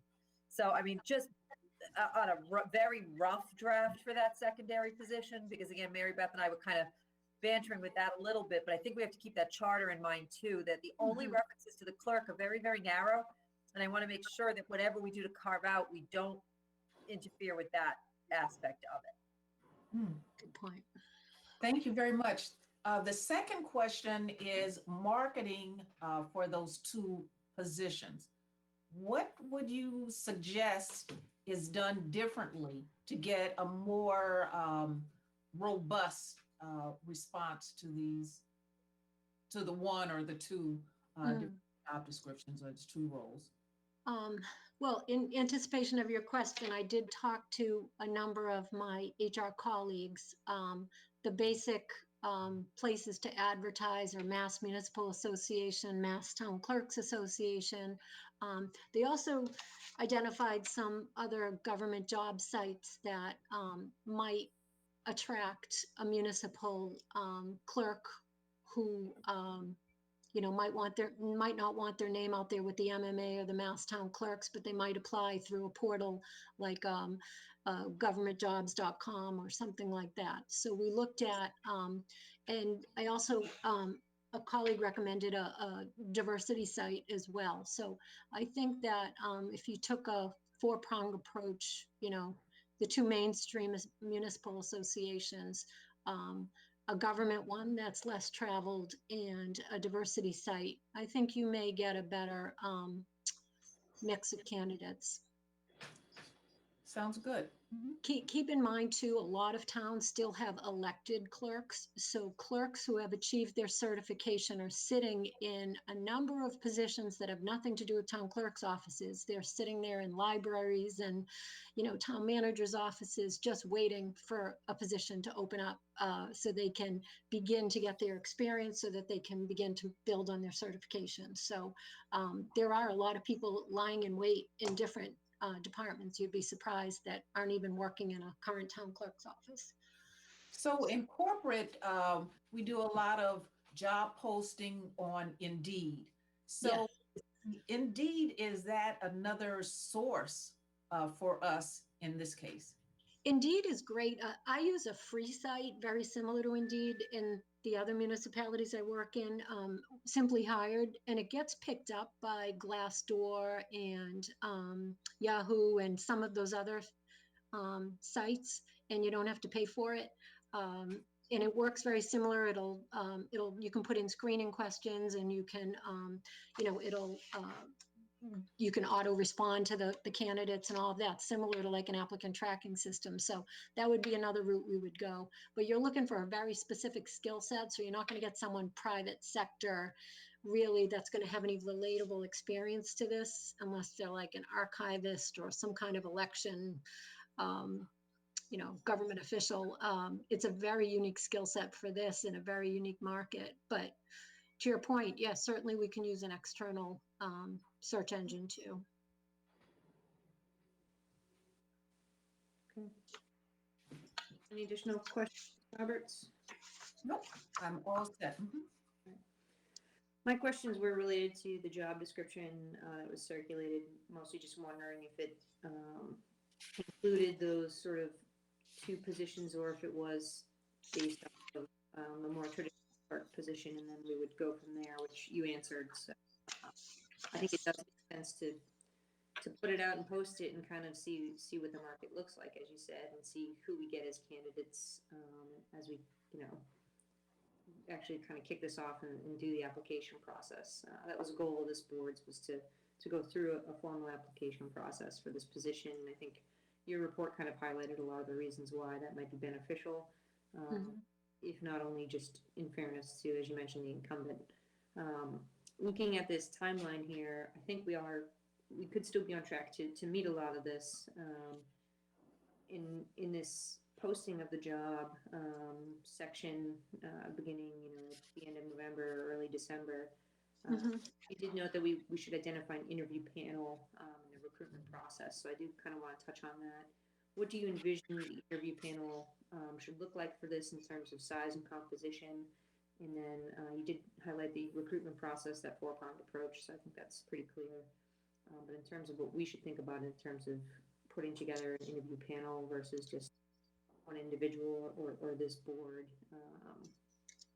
we do have to do a public interview and hiring process, which makes it interesting to say the least. I know when we went through the process for the town manager appointment, we had a panel that kind of did a little bit of the sort of pre-applicant weeding out, and then brought finalists to the board for finalists.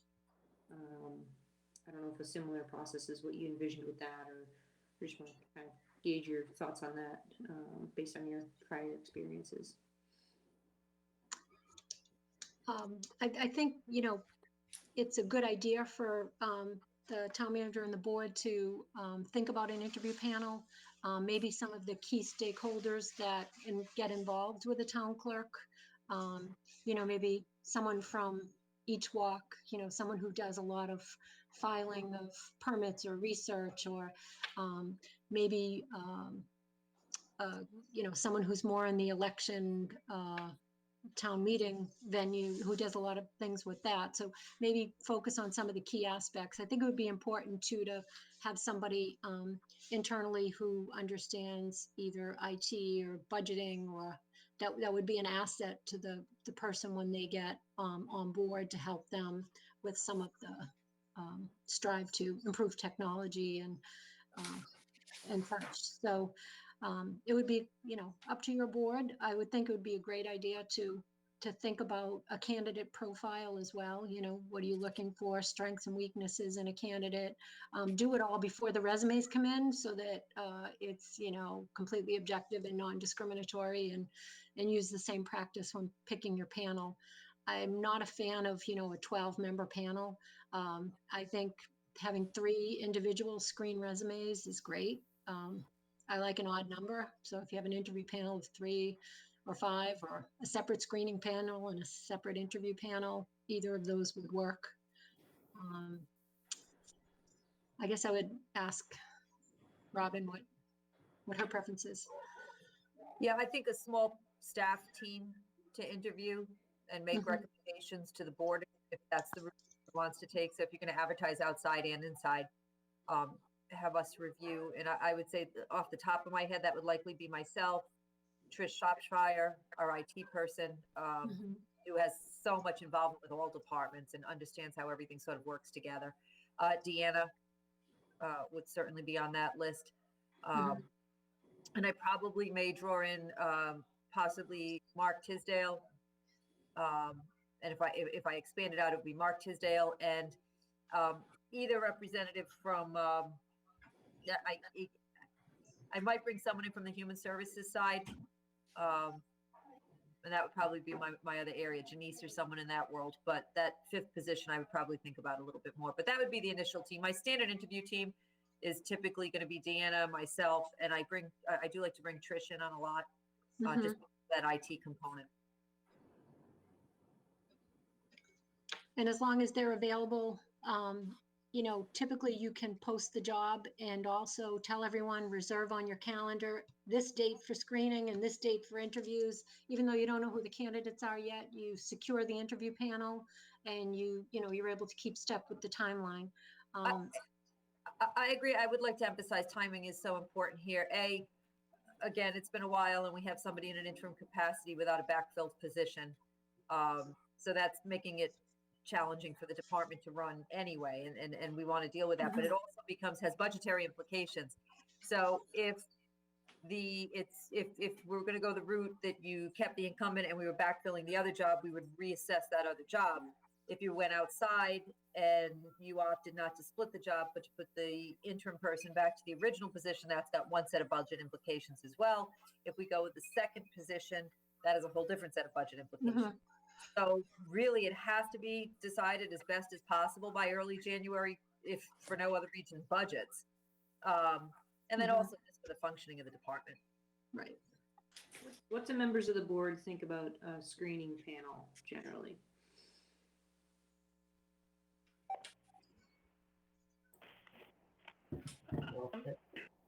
Mr. Regan?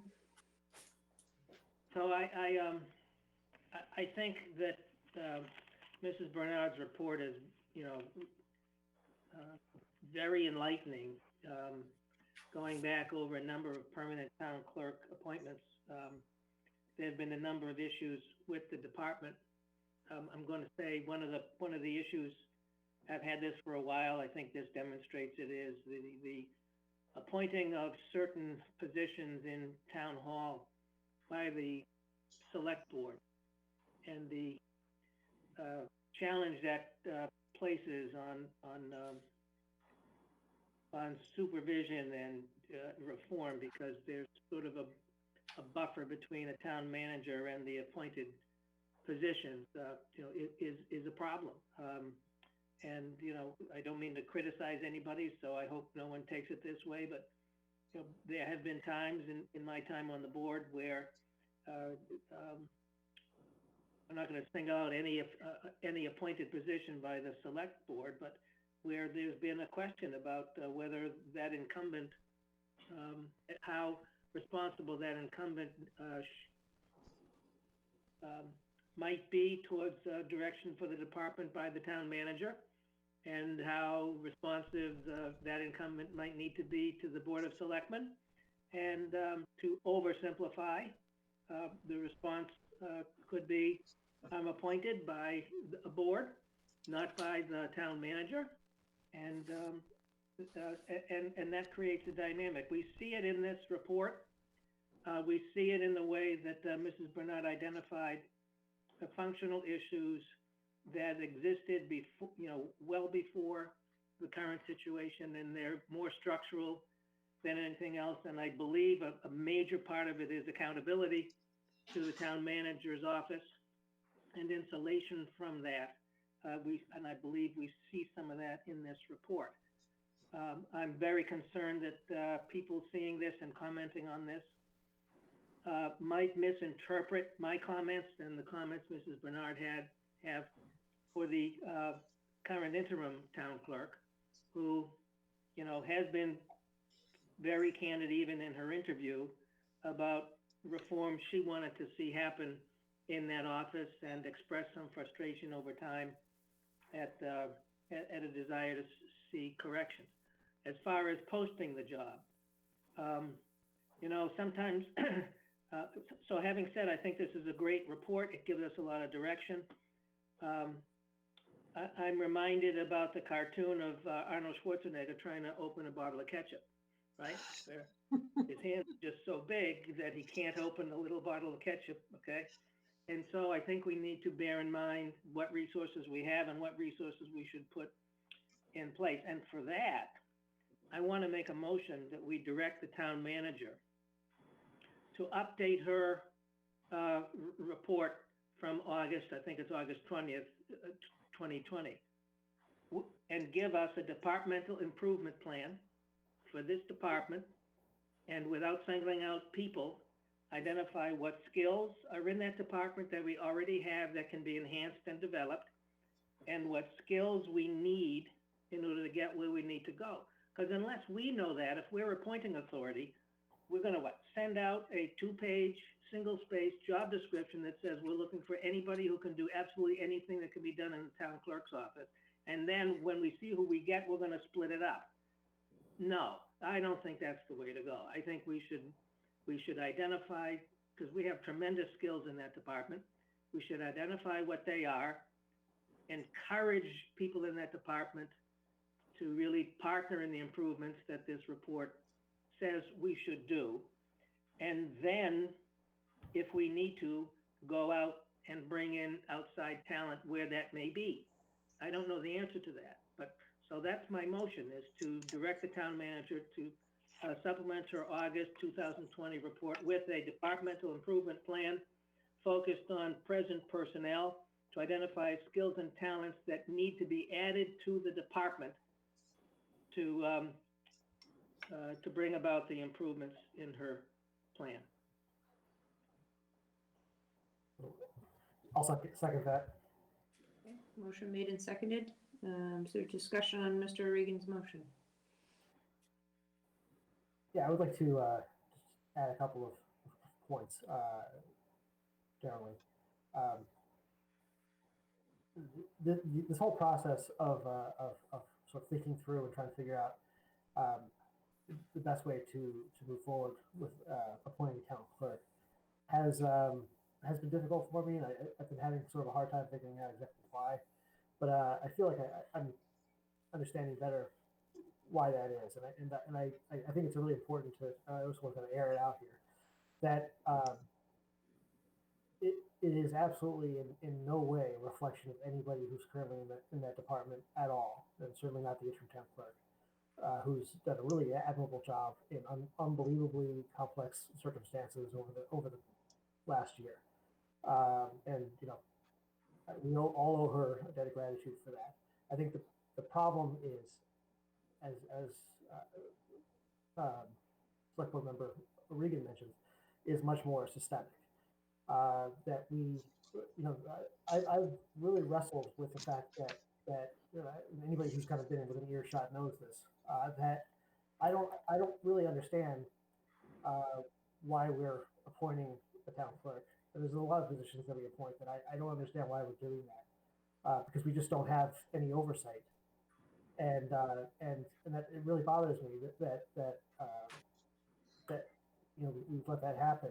That we somebody we're not overseeing, you have the hiring and firing authority over it. We don't have access to a great amount of information that we would really need to be able to be thoughtful about this. Personnel records and whatnot.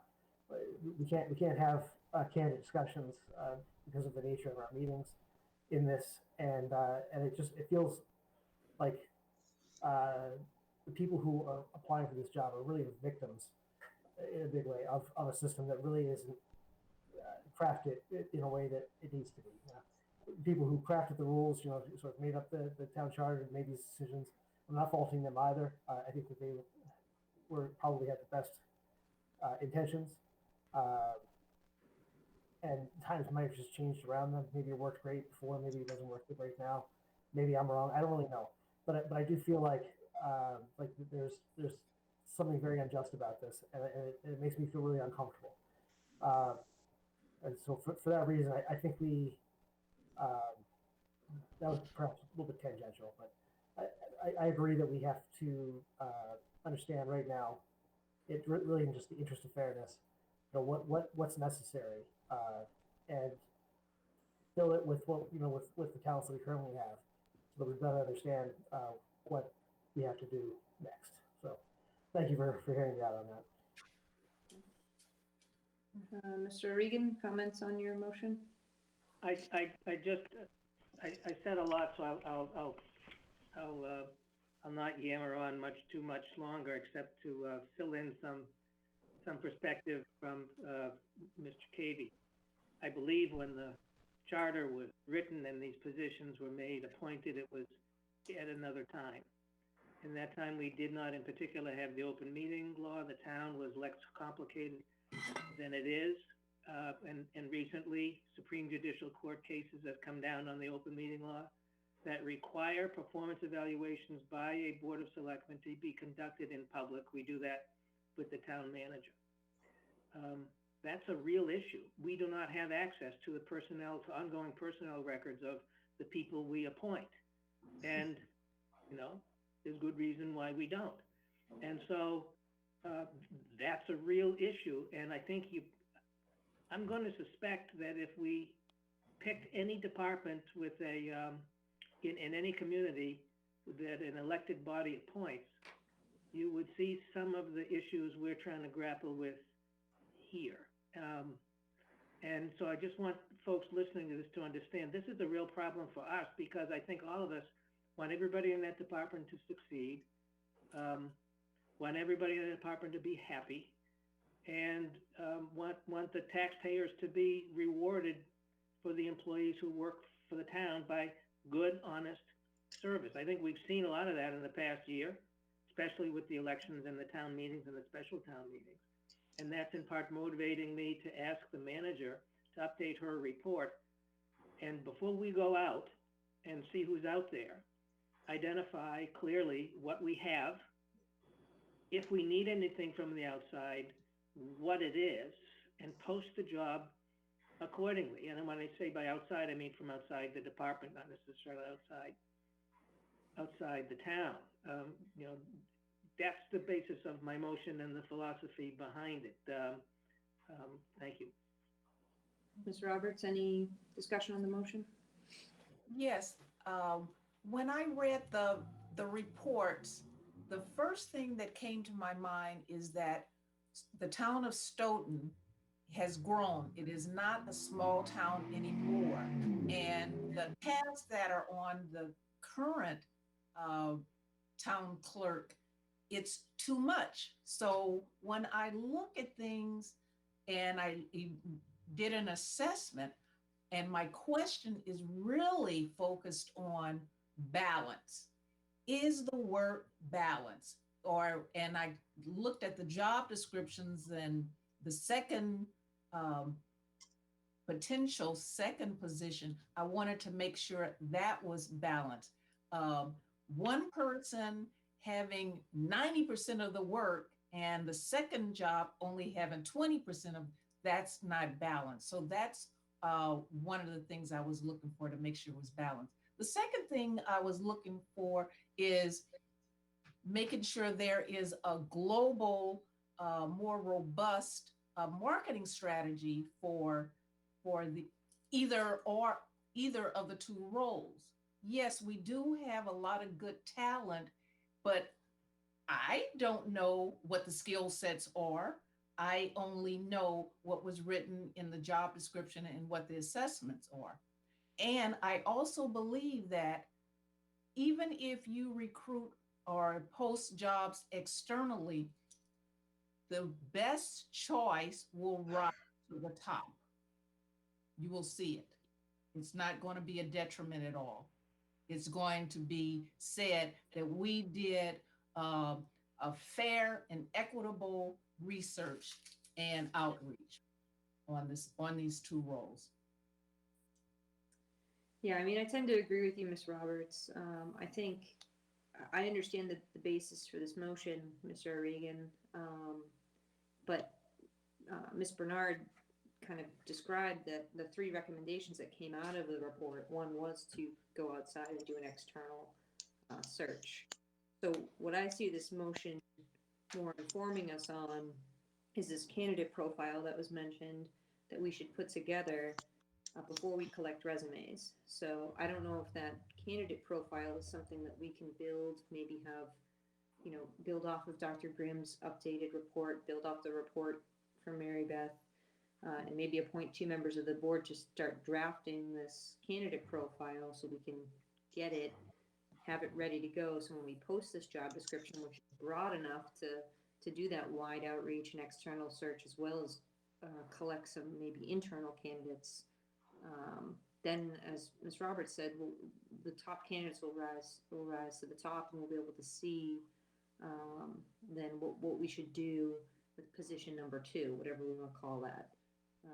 I think it's clear that we need to go external. That was a recommendation from the report. That was one of the 3 recommendations that were just described. And conducting sort of a more global, diverse search only benefits us in this instance. So I could see the benefit of your motion, Mr. Regan, by influencing the candidate profile, but don't necessarily want to delay on this, because the job post, as you can see in the timeline, it's going to take a series of weeks, and we might end up it's a limited pool anyways because of the qualifications and the requirements for education and experience. So I think when someone who has this experience sees town clerk pop up in their flags for job postings, they'll probably send an application and might end up filling in a few of those gaps or not. So I think I see this more as informing our candidate profile, which I'm hoping we could put together and finalize for next week or the following week, so we can get this posted and have our interview panel also maybe identified, or the screening panel, and then they send us the finalists. We're the interview panel, however we decide to do it. So I think there's value in this motion in getting that information, but more so for the candidate profile, and less to continue to tweak a job description that we may never come to consensus on. I'd rather get that out and cast the net. Madam Chair, the timeline I had, because from my knowledge of perspective by the manager on this position and town hall, my anticipation would be that if we asked her to take 3 minutes and write and text us a departmental improvement plan, the typing might be choppy, but we would get a good perspective. I respect her perception of what's needed in the department that highly. So even though she's looking panicky, like, oh, you want me to do that? No. But I have the confidence in the manager that within a reasonable turnaround and not 18-page narrative, this is the way that as the town manager, I see this department having to move now. These are the skills that are there to get it done. These are the skills that we need to move it there, and that informs us on what to post and how to interview.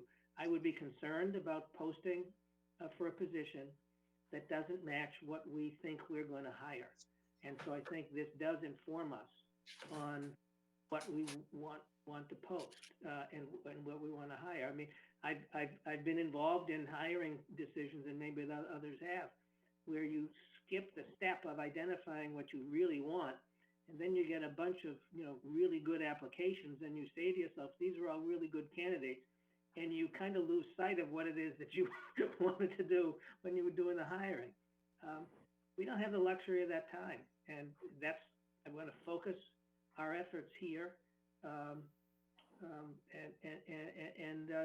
Again, the report that Mrs. Bernard did, it really sheds light on a number of good things that are going on in that department, and a number of a number of issues that, because of the way the hiring has been done in the past in this position, which has been a broad job description going out, narrowing it down, interviewing 2 or 3 candidates, and we see from this report that hasn't worked out so well. I don't want to go through that again. That's the purpose of my motion. So how would the timeline be changed? The first question would be, is this something that the manager could get to us? I think December 1st is a Tuesday. Is that something in 2 weeks for a 2-week meeting, or even shorter? I really do think it's something, not that you have time to do it today, but that Robin, you have given thought to this quite a bit. So the thinking is probably mostly there. Putting it together to give us an operational plan we can follow would be good. I mean, when people interview for jobs, it's a supervisor of the department who knows what's going on in the department and understands what it is that needed in the department to fill the position. One of the issues of the board filling a number of these positions is we don't have that level of detail. And this is an attempt to upload that level of detail from the manager to inform us of where we need to go and how to post the job. So if it can be done by December 1, I don't think that pushes us back very far, but it adds a lot of benefit. I'd actually, if what we're simply asking for now is an analysis of what skill sets we have versus what we need, to really sort of break it down into its rawest form in that 3-minute text that you want from me. I'm really thrilled you have that much confidence in me, Bob. But I don't have the text yet, so. Yeah, but I'm telling you, I can multitask. I think what I would probably want to do, to be frank, is I don't want to delay this anymore. It's not fair for the people involved. It's not fair for the staff. It's complicated with budgeting, all the reasons I mentioned before. I think what I would like to try to do, I know you can amend the agenda for Thursday, Selectwoman Howe. I can submit it to the board. I don't know if it's an executive session discussion or a public discussion. I think if we're just generally talking about where the department is very successful and where it needs to be advanced, you can make that call on how that would be presented. But I could have a sort of a list of where we're great and where we need to go. I could have that ready to present for Thursday. I can prioritize that. I don't want to delay the process anymore, but I don't know how heavy Thursday's agenda is. Yeah, I think I'd feel more comfortable putting this, I hate to do this, but maybe next Tuesday is the only item on the agenda. And we can hash out the remaining aspects of the job description with this information provided by Dr. Grimm, and hash out what our interview panel looks like, figure out the calendar for the posting, and have Mary Beth post in the location she described, if that's how the board so chooses. And then that doesn't push us out too much further. And that way we can finalize those documents next Tuesday. If we had, I'd rather have a posted meeting and make it go through the process that we're supposed to for this. I would want to. It could still make the timeline that way. We could still stay within the timeline that way. Mhm. Ms. Roberts? Just a quick question through you to town manager. Other than interviewing each person in the department, how would you know what their skill sets are? Maybe they have the skill, but they were unable to utilize it because of the current culture and environment in that department. So I work pretty intimately with that department on a whole range of issues. If there are constituent concerns or complaints, if there are compliments that come in from the public, they actually come to me. Yeah, I get a lot. And if both ways, frankly, good, bad, whatever. And I can see where the patterns are, where there are continued positives and where there may be some areas that were a little weak. I also have directors meetings every week. So when we have our open discussions, it's, hey, I got this from so-and-so, or I need this from so-and-so. We've moved the licensing in there, which has been a big ask of that department, but I think it's appropriately placed in a clerk's type office, whether it's the town clerk or an auxiliary position. I'm able to see the skill set that's working there and where we could improve that. I've been able to watch an election cycle. I've been able to watch a couple town meeting cycles. So now I work with that department a lot, and I've worked with clerks' offices in probably 4 other communities. So I have an understanding of what they generally need to do, and it's one of those departments because it's got so much public interface and so much internal staff interface that it's one department that I actually do have a relatively good handle on what goes on. There are some departments that I'm just a little more removed from because it doesn't have as much of a day-to-day operational active function. Some are more long range, for example.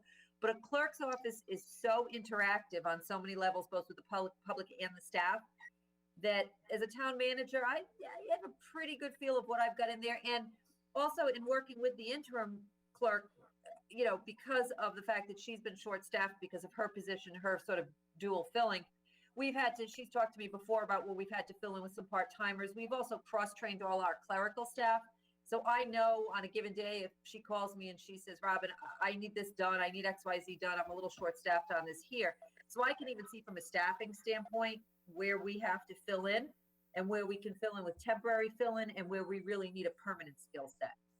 So it's actually a department that I'm relatively comfortable with, sort of knowing where our strengths and weaknesses are because of the amount of interaction I have as a town manager with that department.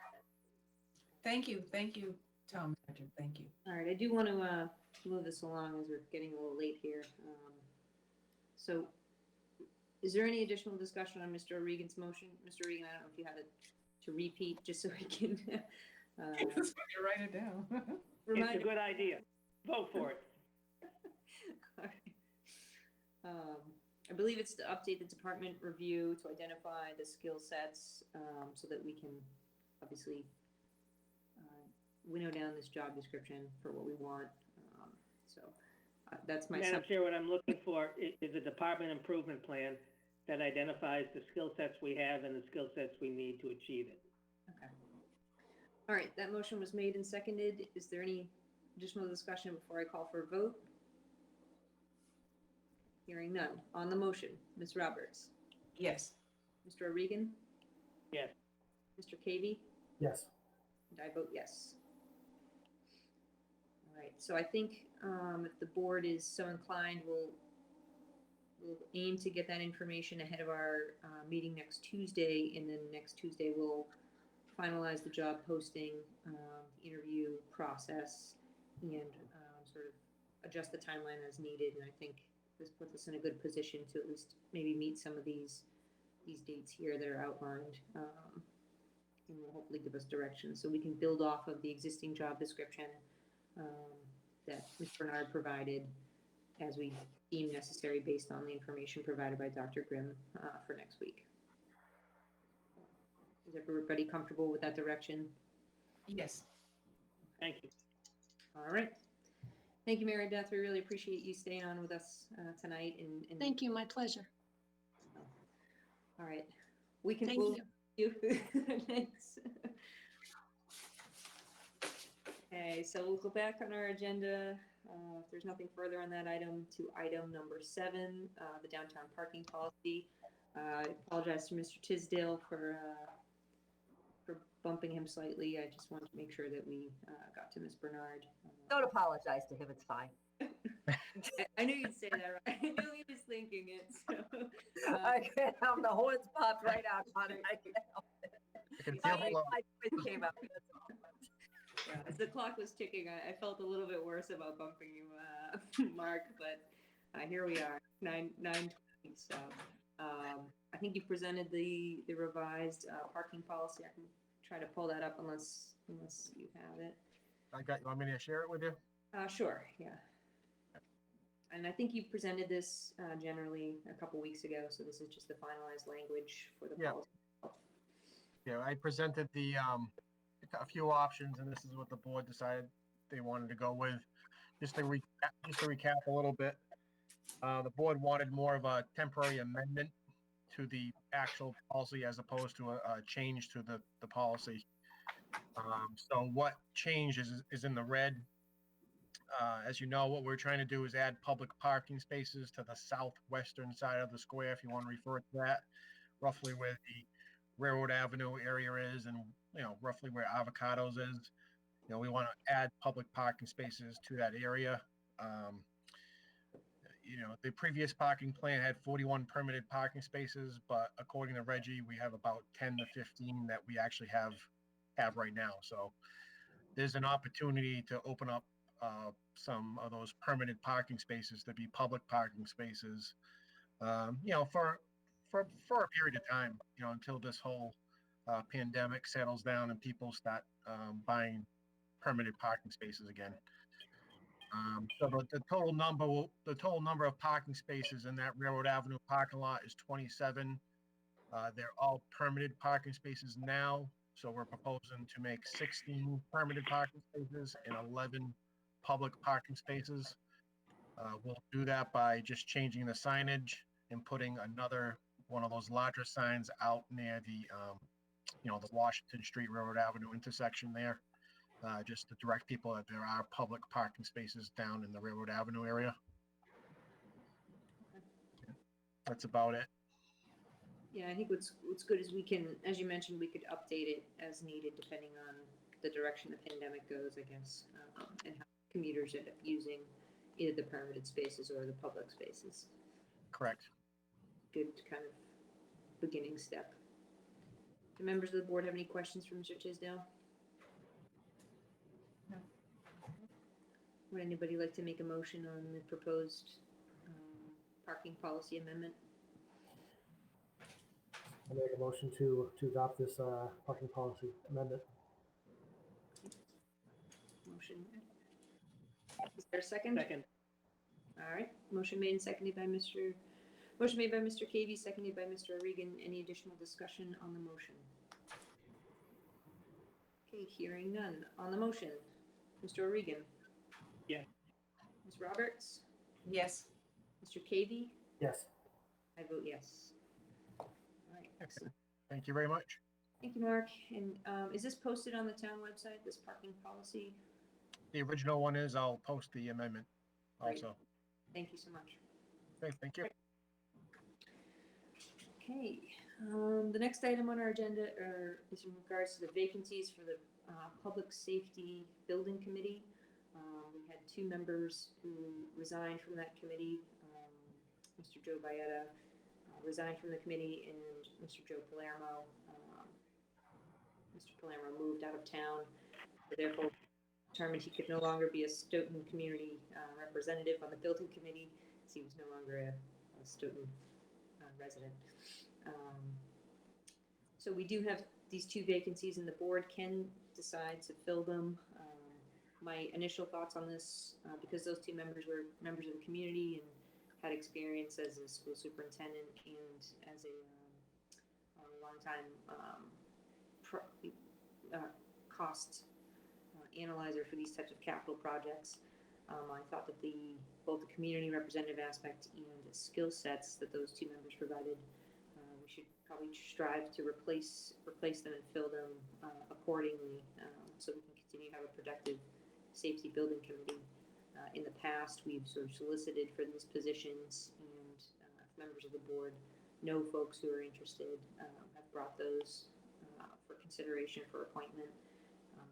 So my thinking is to put it out there for a couple weeks, see if anybody would like to serve on this committee, and then present themselves before us for appointment if we receive any applicants or interested members of the community. Do folks have thoughts on this process and filling the vacancies at all, or generally skill sets we're looking for? Sorry. Go ahead, Mr. Cavey. Thank you. So I think generally, no, I don't have any strong feelings about the skill sets. I think that having it, in my view, be very open-ended would be helpful, because I think there might be skill sets that we're not aware might be useful until somebody applies. Also, I just, more than anything else, also wanted to ask a clarifying question. How many people are currently on this board? It's going to take me a moment to get the full roll on that.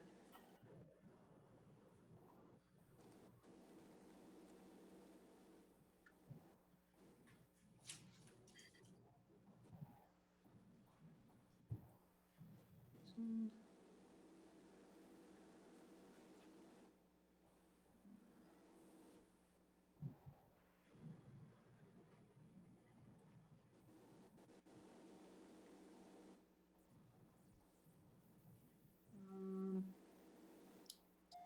14.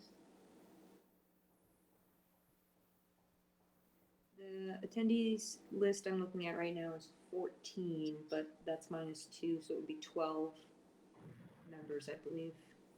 Okay. We just- Does the board currently have an even number of people? So my question is, should we be looking for one person, or should we? That's a lot of people.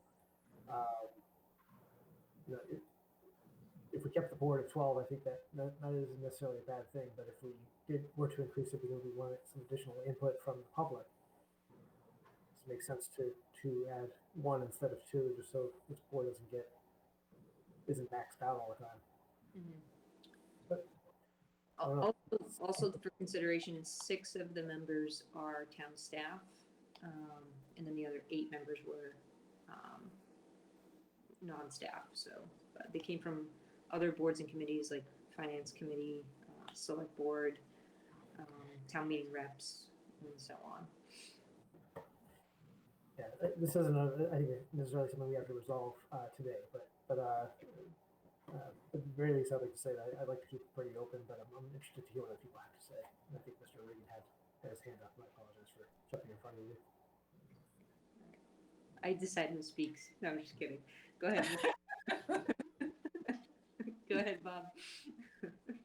Sorry, you're a little punchy. So when this committee was formulated, we had in mind using particularly the high school or the school building committee structure, which really calls for certain skill sets to be on there. And I think that this committee has benefited greatly by the kind of skill set composition that we put on this committee. One departing member has a lot of experience in public building projects. That is from the viewpoint of the user of the building, as opposed to the designer and builder of the building. We have some of that, but we haven't really had users of buildings. I think the perspective that I hear on the committee from that is huge. And then the other one has retired from a career working for a major construction company as an estimator and designer. Not designer, an estimator and planner. A gargantuan skill set for the work we need to do.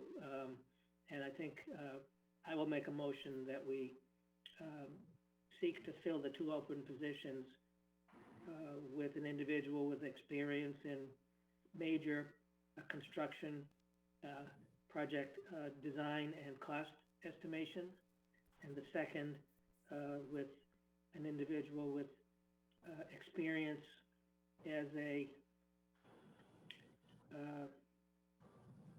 I don't know what else to call it, end user of public building contracts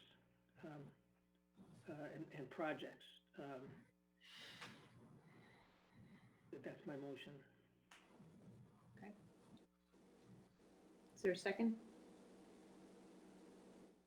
I'll second that motion. Is there additional discussion on the motion? Let me just point out to drive everybody to tears, think of the projects that we've built and haven't gone so well, and the projects that we've built and that have gone well. The 2 individuals who we're replacing either did have a role in that or had a role in similar projects in other communities. Think of the 2 public safety, think of the 3 public safety buildings we now have. The skill sets we're talking about, I don't think are evident in the buildings that we're talking about, the old ones. maybe when the 1926 fire station was built, but certainly not in Station 2, and certainly not in the police station. So these are important skill sets to have. And I can tell you from watching and listening to the comments, when the designers and the architects and the engineers are presenting their lofty, ideas of what can be done, the nuts and bolts questions that come from this background of understanding what it will look like when it's done in the utility is something you want asked at the design stage and not when the building goes up and somebody forgot to put in doors. Yeah, I think. Not ever happened in Stoughton. Right. No, I mean, I agree with that, Mr. O'Regan, and that's why I kind of lean toward hoping that we can maybe draw out some people who have this experience. I know just from sitting on the high school building committee, for example, Mike Connolly is a principal at a high school that was recently, constructed, and he sits on our building committee, so he can talk about all the experiences, Mansfield went through for their building project and sort of their hiccups and things to keep an eye on and decisions they made. And that's been hugely informative for members of that committee to make decisions. So, as you mentioned, Mr. Palermo was, he did that, cost estimating on these very types of projects. So understands what the real dollar value of some of this work is and how this even gets figured out, whether it's the bid process or with contractors and so on and so forth. So losing that skill set is it does hurt us, but hopefully maybe there's someone out there listening that will hear about this and want to jump on the committee and participate. So I think it's important to maybe try to draw those skill sets in from our community representatives if we can. Ms. Roberts, I see you. Yeah, I just wanted to say thank you, Mr. O'Regan. Your last comment actually gave more detail, and I really understand what your intent was now. So I would have seconded your motion. Oh, that's a third. I like that. Thank you. Yeah, that's a third now. Let's keep the momentum going. When we get to a fifth, I think we can have a party. Oh, yes. Any additional discussion on the motion? Just to address Mr. Cavy's point about committee size, I think we've been okay in terms of getting quorums, and that might be benefited by the fact that 6 people are staff. So I don't know if someone's leading the staff charge there to make sure they go to these meetings, but it does. The quorum has not been an issue, fortunately, so far. So I don't find much concern with that number necessarily. Those are my last thoughts on that. All right, is anything else on this motion? I will call for a vote. So this is to seek to fill the 2 vacancies with experience in major project design or cost estimating, or as well as the vacancy for someone who would be end user of public buildings or public building construction projects. Get that mostly right, Mr. Regan? Close enough for government work. Okay, on the motion made and seconded. Mr. Regan, Yes. Ms. Roberts, Yes. Mr. Cavey, Yes. I vote yes. All right, so I'll try to work up an ad that we can post in our usual areas and get online and so on, so that we can hopefully get this posted out for a couple weeks and have some folks apply to come up onto our either first December meeting or second meeting in December. Because this committee is moving along with its meeting, so I want to be able to fill those vacancies for them as soon as possible. All right. If there's nothing else on that item, this takes us to our consent agenda. We have 2 items on the consent agenda. Item A is for the approval of payroll and bill warrants and any other documents to come before the meeting. And item B is to approve open session minutes of October 13th, 2020 and October 19th, 2020. Madam Chair, I move to approve the consent agenda. Second. Motion to approve the consent agenda made and seconded. On the motion, Ms. Roberts, Yes. Mr. O'Regan, Yes. Mr. Cavey, Yes. I vote yes.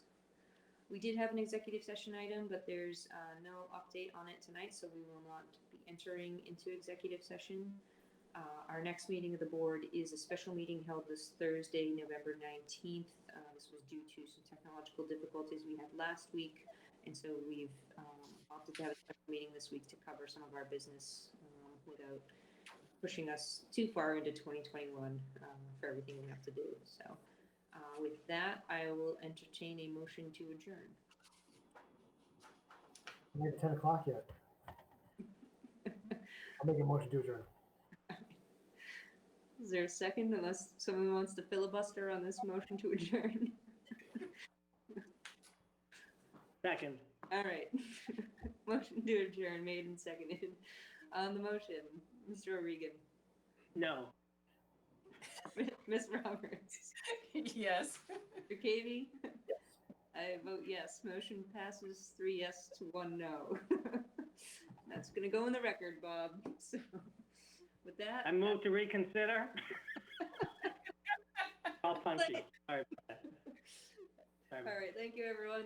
I'll see you in like 48 hours. Good night, everybody. Good night. Good night.